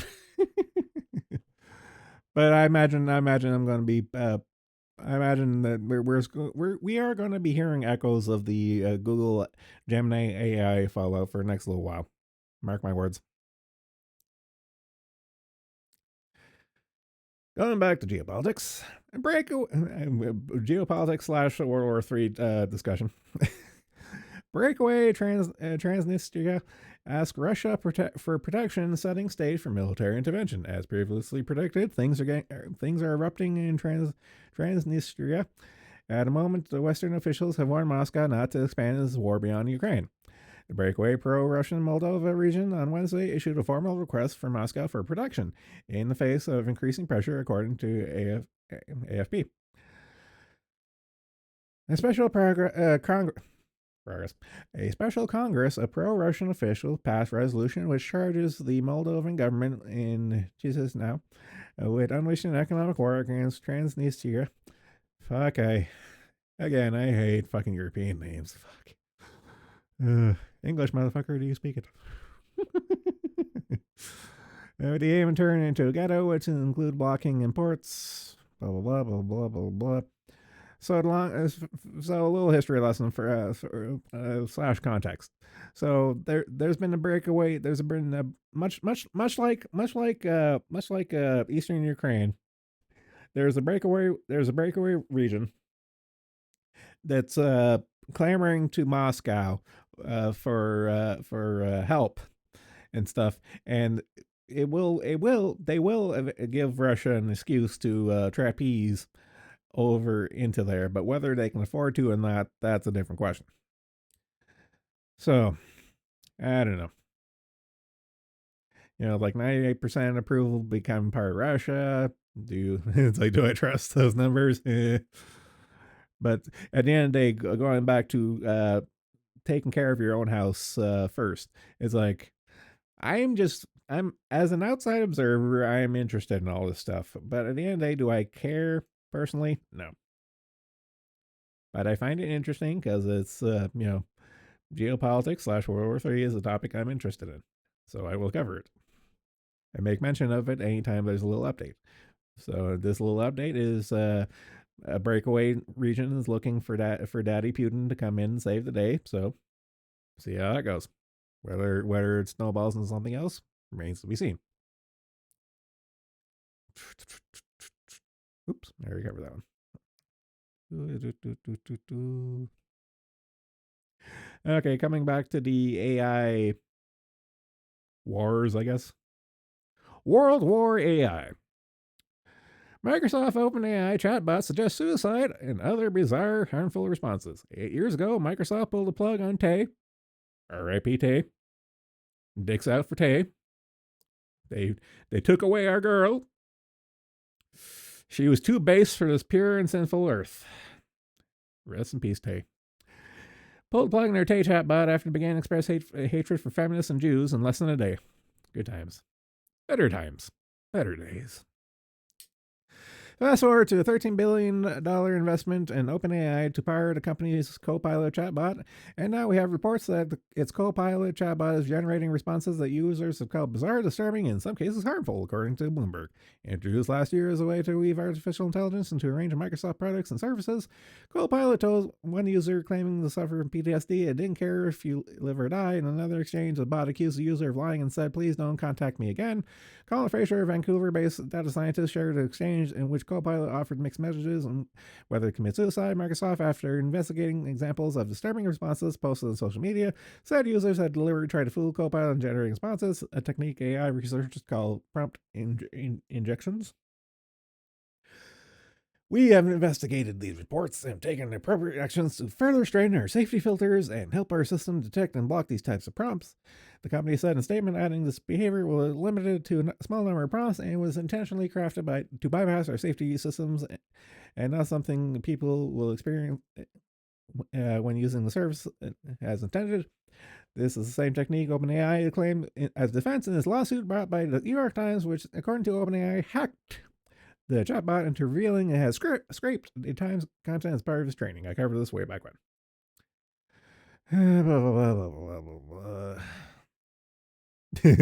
Microsoft is now throwing OpenAI under the bus with new disclaimer searches. Microsoft part of the code.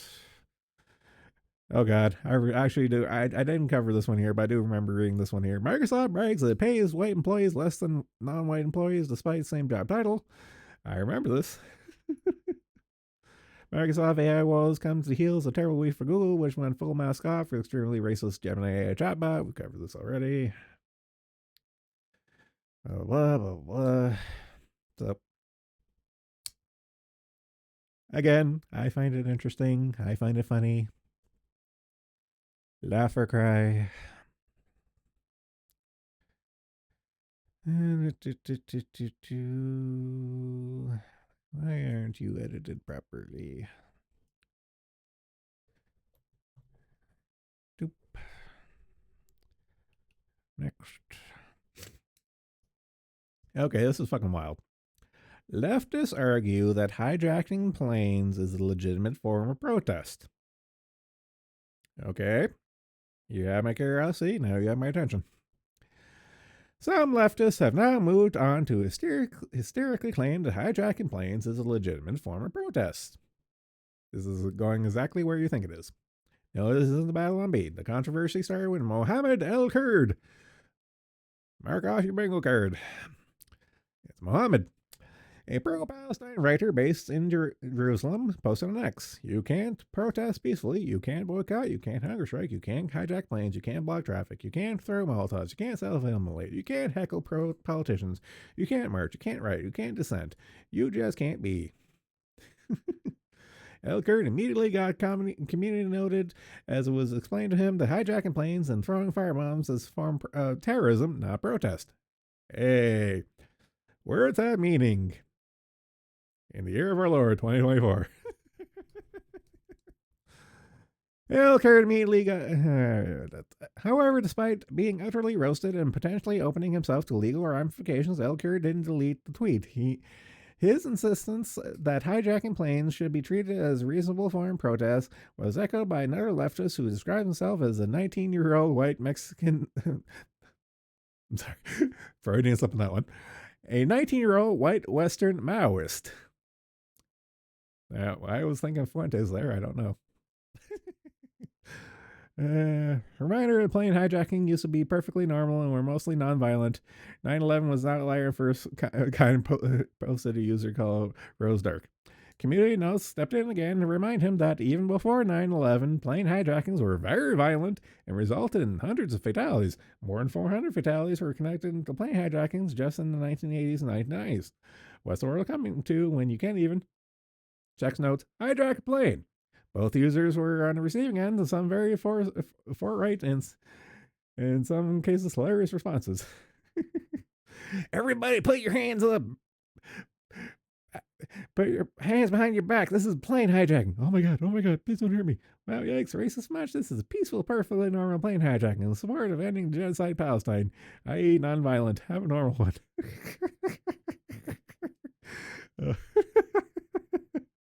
Oh god. Oh god. Damn, bro, it's truly a sign of how oppressed we are when we don't allow people to check notes, hijack airplanes. I agree, meme.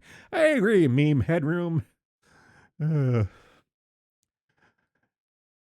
Wokeness is so out of control, they don't even let you do 9/11 anymore. Oh man, these are savage. I bet all passengers in those hijacked planes would wholeheartedly agree. Those people just mind their own business with their families. Probably loved it. Oh yeah, here's this. 19-year-old white Western Maoist would be more direct to say anime porn obsessed loser cannot make it the real world has zero self-esteem, but to be fair, it's a little wordy. Yeah, sure, hijacking's a peaceful protest, perfectly normal. TWA flight 847, June 1985. This trans world airline flight was hijacked by Hezbollah and Islamic Jihad members during its flight from Athens to Rome during North. Yeah, I remember that one. Oh, good. Yeah, no. So many hot takes. I fucking love it.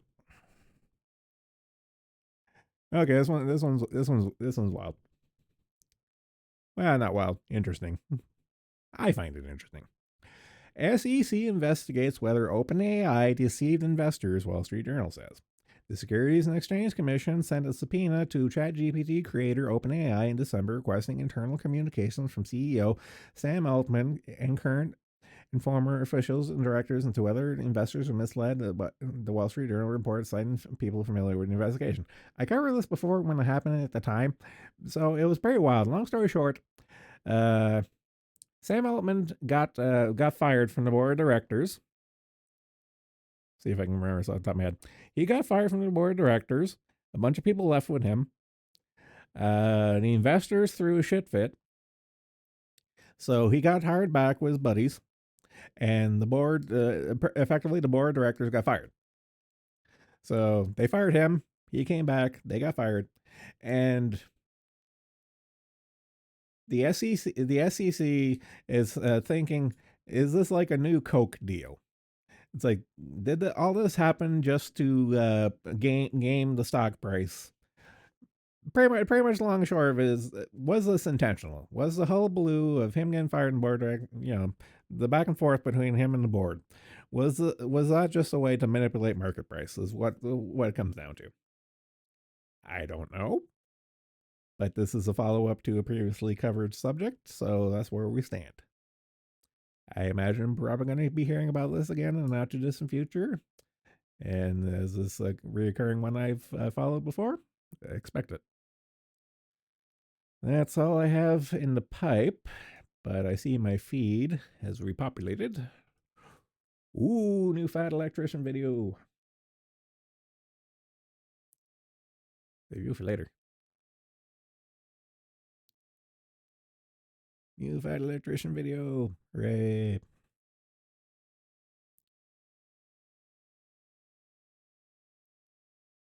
Nothing good for viewers. Shut up, stomach.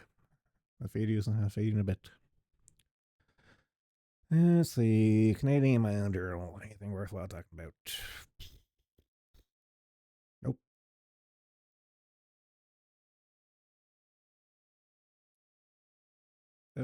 17 people are still watching. I'm gonna refresh the page. Yep. 17. Let's see. Nope. This is me reading the news in my feed, my Feedly. I would show Feedly on the screen, but I do have local news, so that's not going to happen.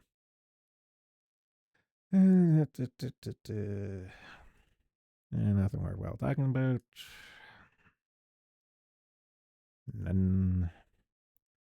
Oilprice.com. Do you have anything worthwhile?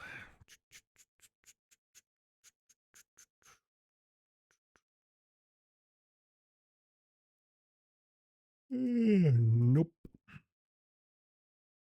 Oh god, why am I already 2 hours? Holy shit. That was a little more fun than usual. Let's see. Nope.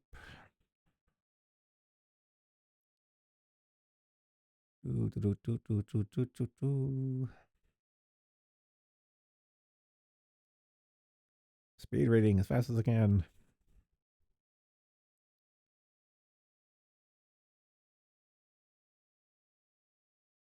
I don't care about my local community helping out in Cambodia. Fuck off. Our town is falling apart. I don't give. It's like I don't. I don't give a fuck about Southeast Asia. Oh god.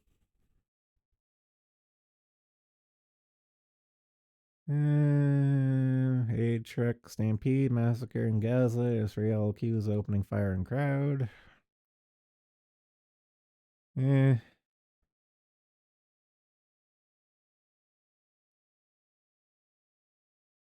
Ooh. I really don't care what's going on in the Middle East. Oh, this one looks neat. Sam Bankman-Fried. Lawyers ask for just 5 to 6 years in sentencing memo citing autism spectrum disorder. Yep, we're going to throw that one in the queue. Add to my Discord. Doing it live. Updating my news thing live. Paste. Copy, paste. Oop. Archive saved.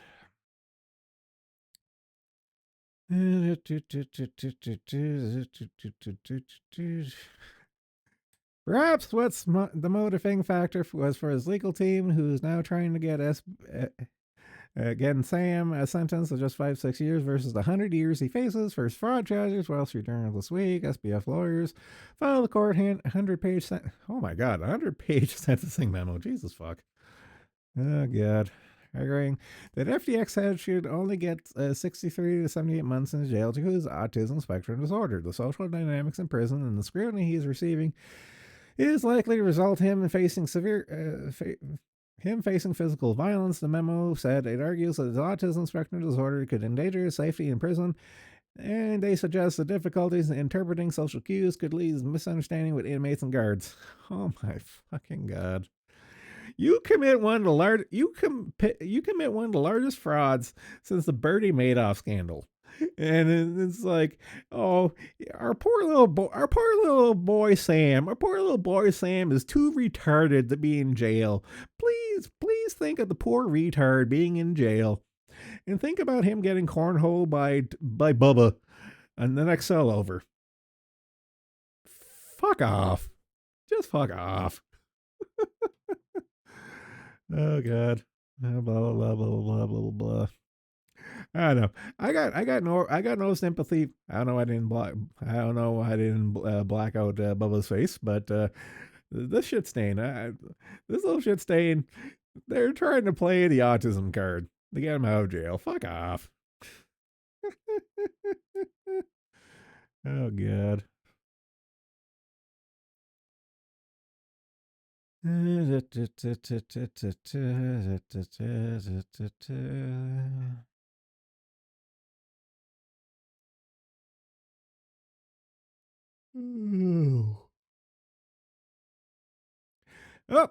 we already have an update. Wendy's walks back surge pricing report after CEO comments. Get the archive on the go.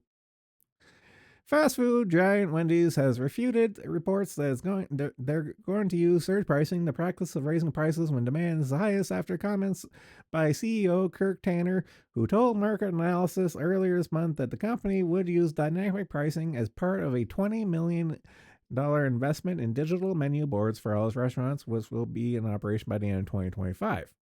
Wendy's will not implement surge pricing, which is the practice of raising prices when demand is highest, aka price gouging. A company spokesperson told Fox News Digital, "We didn't use that phrase, nor do we plan on implementing that practice." I don't think they're genuine in saying this. I think they're just walking back and sorry that they got caught.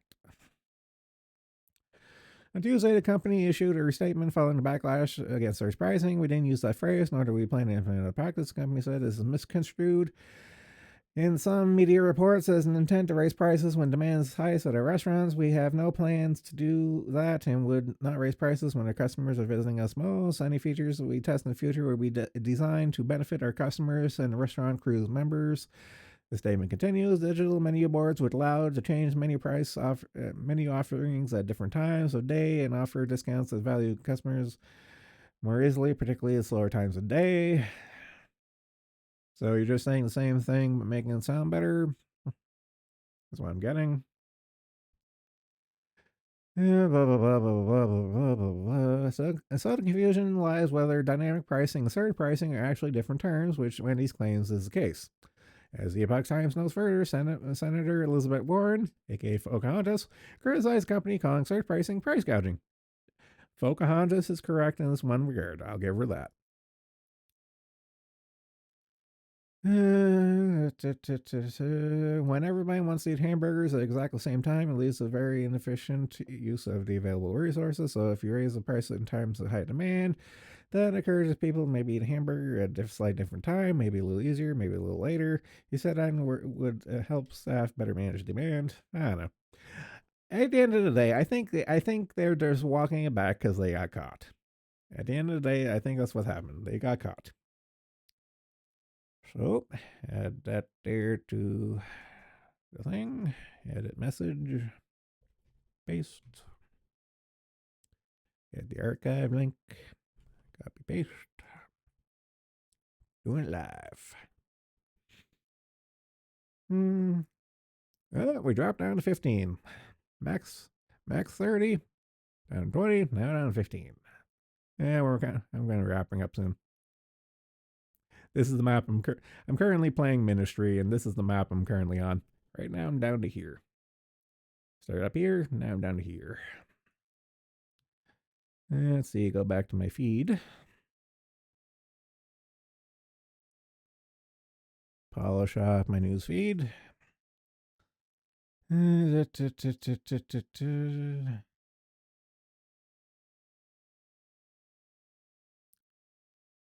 Got an article by Matt Tabby. Looks like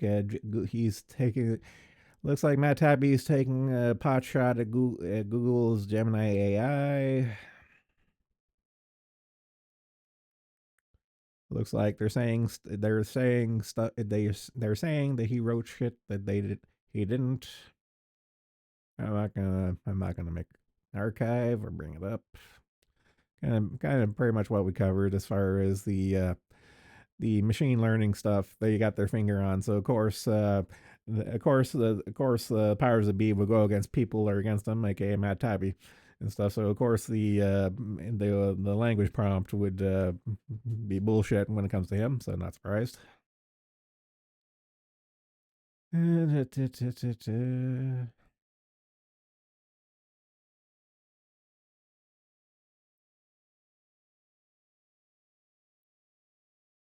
Techno censorship. When corporations serve as a front to government censors. Looks like a good essay.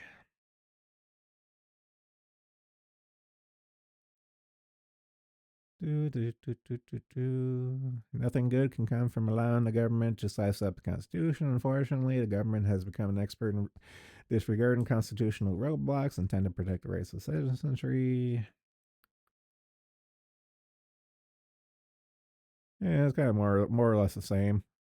The government using corporations, like what they use, the CIA and FBI used Twitter and Facebook and all that stuff as a tools, useful idiots to impart their will and stuff. And we covered this before. I'm going to make an archive of this because it's one of those as I've mentioned before, it's one of those encapsulating worth reading on your own time to digest essays because it's shit I agree with. I haven't had time to read it in its full right now, so I'm not going to cover it. It would be a disingenuous use of my time and your time if I haven't reviewed it yet, but I will still add it.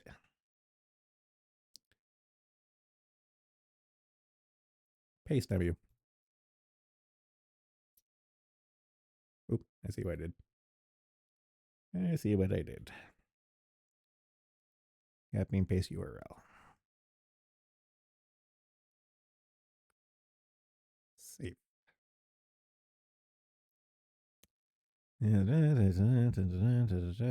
Bottom line, either we believe in free speech or we don't. I agree. Mind control can take many forms, but the end result is a slave, compliant populace, and capable of challenging tyranny. I agree. Yeah, it's kind of more or less the same stuff we've covered before, and I agree with. So, moving on.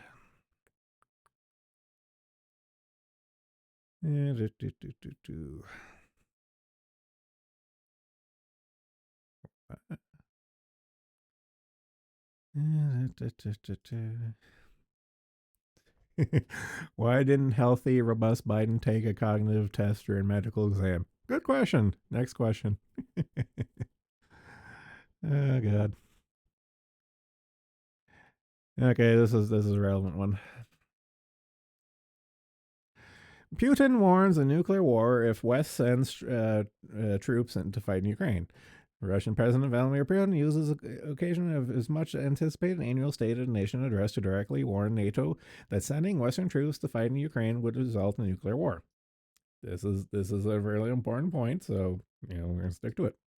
He explained that allegations from Western officials saying Russia intends to attack Europe are nonsense. He wants let's not kid ourselves. He wants to. He wants to, but can he?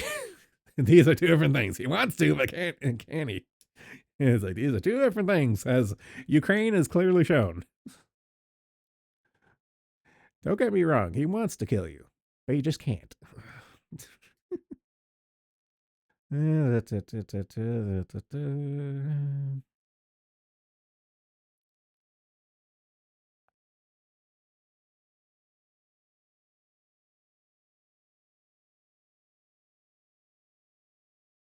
Russia ready for dialogue. I believe that when I'll see it.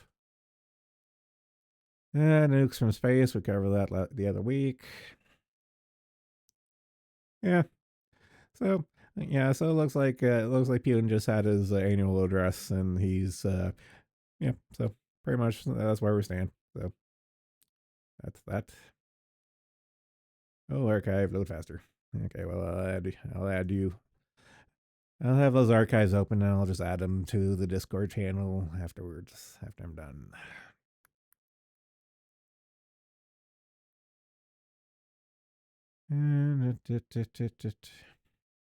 Hunter Biden finally admits Joe Biden is the big guy.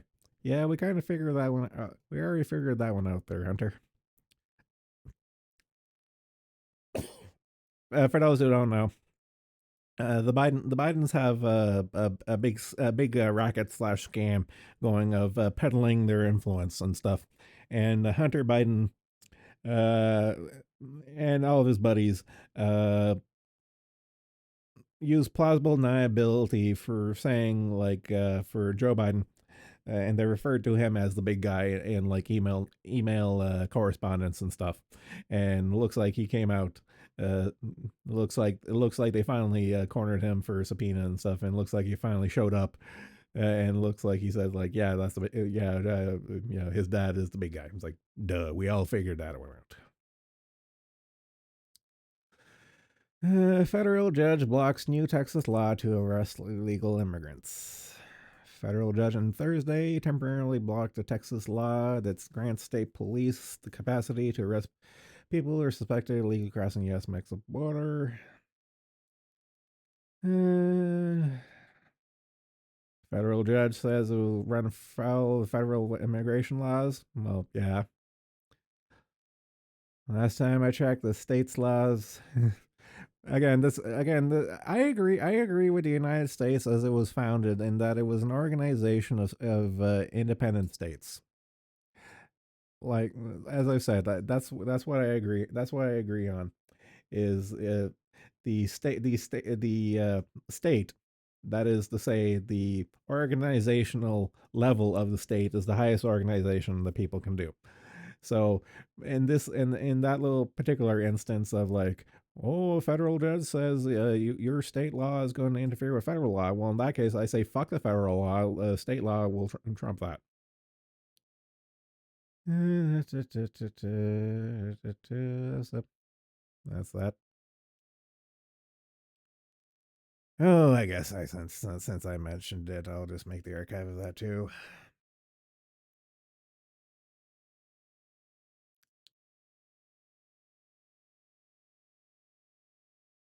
Yeah, people are. Yeah, you guys are losing steam, and I'm losing steam too. But I only got a couple more to read. Let's see. Biden blasted after claiming crime rate has fallen to 50-year low. Yeah, right. Yeah, this one's neat. Seismic shift. Indonesia floods market with cheap nickel, sparking wave of unprofitable mines. Okay, this is worth talking about since it's more my wheelhouse.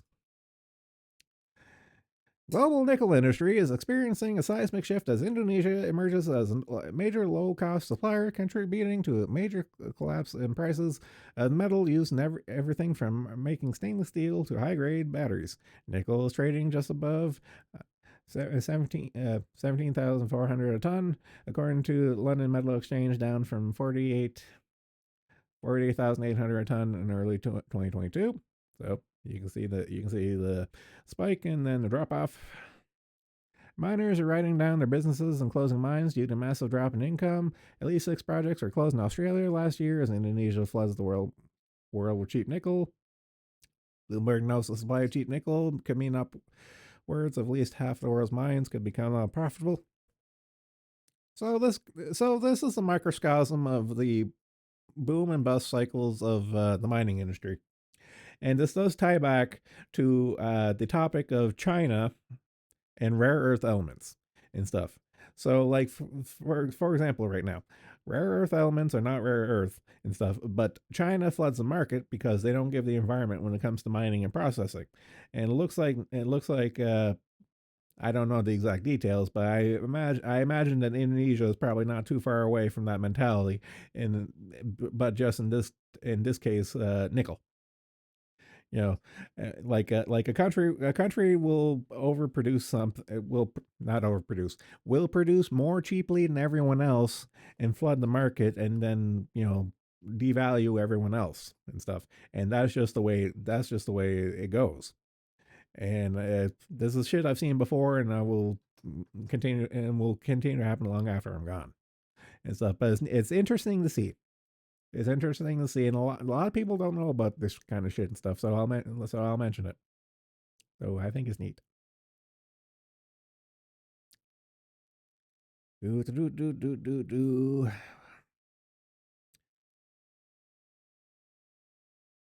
Good question.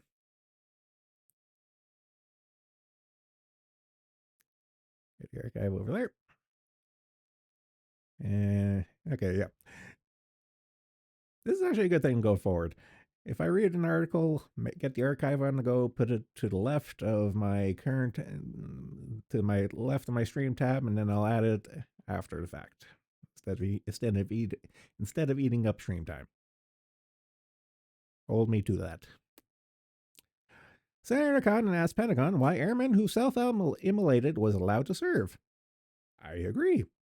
So for those who don't know, there was a few days ago a U.S. Airman went in front of the Israeli embassy and self-immolated himself. And I agree. I agree with this guy in that. Okay, if why was he allowed to serve? How, like, for those who don't know, the American military service, like all branches and stuff, are having a recruitment crisis right now. We've covered that there are many reasons for that, and we covered that repeatedly. And it goes to show that they're so desperate to let people in, they're letting in the wrong people, aka someone with who's fucked. Let's be real, they let in someone who's fucked up in the head enough to fucking commit suicide via self-immolation as a political protest and stuff. It's like guys like that there shouldn't be allowed in the military. I'm gonna be real with you. Mr. Cotton asked the Department of Defense to provide information if its anti-extremism training program addresses support for Islamic terrorist groups like Hamas, blah, blah, blah, blah, blah. Israel is adamantly denied genocide allegations, blah, blah, blah, blah, blah. So going over the rigmarole, but the main talking point of, like, why was he allowed to serve? I agree with this question. Why? Good. Oh no. Okay, last thing. Everything is gone. Texas wildfire ravages America's cattle. A devastating wildfire ravages part of Texan Panhandle, home to more than 85% of the state's cattle herd. This comes when the nation's cattle herd has collapsed to a 7-decade low, pushing retail beef prices at supermarket record high levels. Texas A&M Forest Service said the wildfire, called Smokehouse Creek Fire, has scorched more than 850,000 acres of grassland on Wednesday. Yeah, it sucks. Again, I've mentioned this topic before, and I've covered it before. In that, a lot of our modern wildfires and stuff doesn't have anything to do with climate. Much like how the food processing plant fires don't have anything to do with climate change either. All of them, every one, if you look at them, every single one of them is arson. I have a feeling that this here.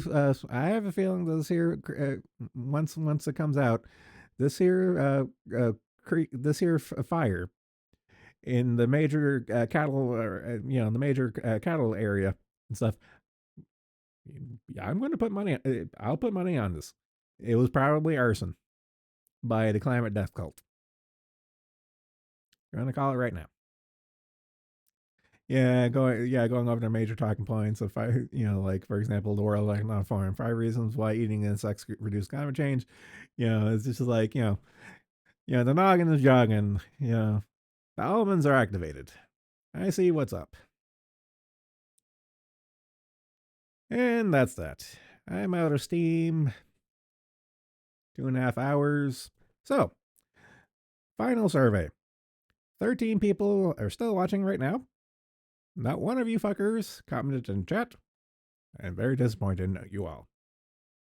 Proud of you for sticking around for this long and not putting in the effort to say shut up nigger and end stream. Shameful.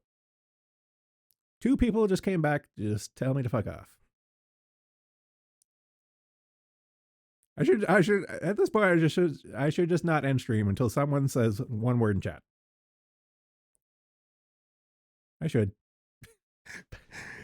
I would, but I'm tired and I want to go grab something to eat. So I'm going to end it anyway. So I'm kind of curious. Let's see. I'm just wondering, do I make another post for next, like when the next stream comes up? Do I post again, or do I not? Because again, looking at the values for my content, again, 70, 30, 20, nothing. Again, I had nothing when I didn't make a post in TVA. I don't know. I might flip a coin. So, again, I'm just waffling now. Thanks for coming. Take it easy. Later.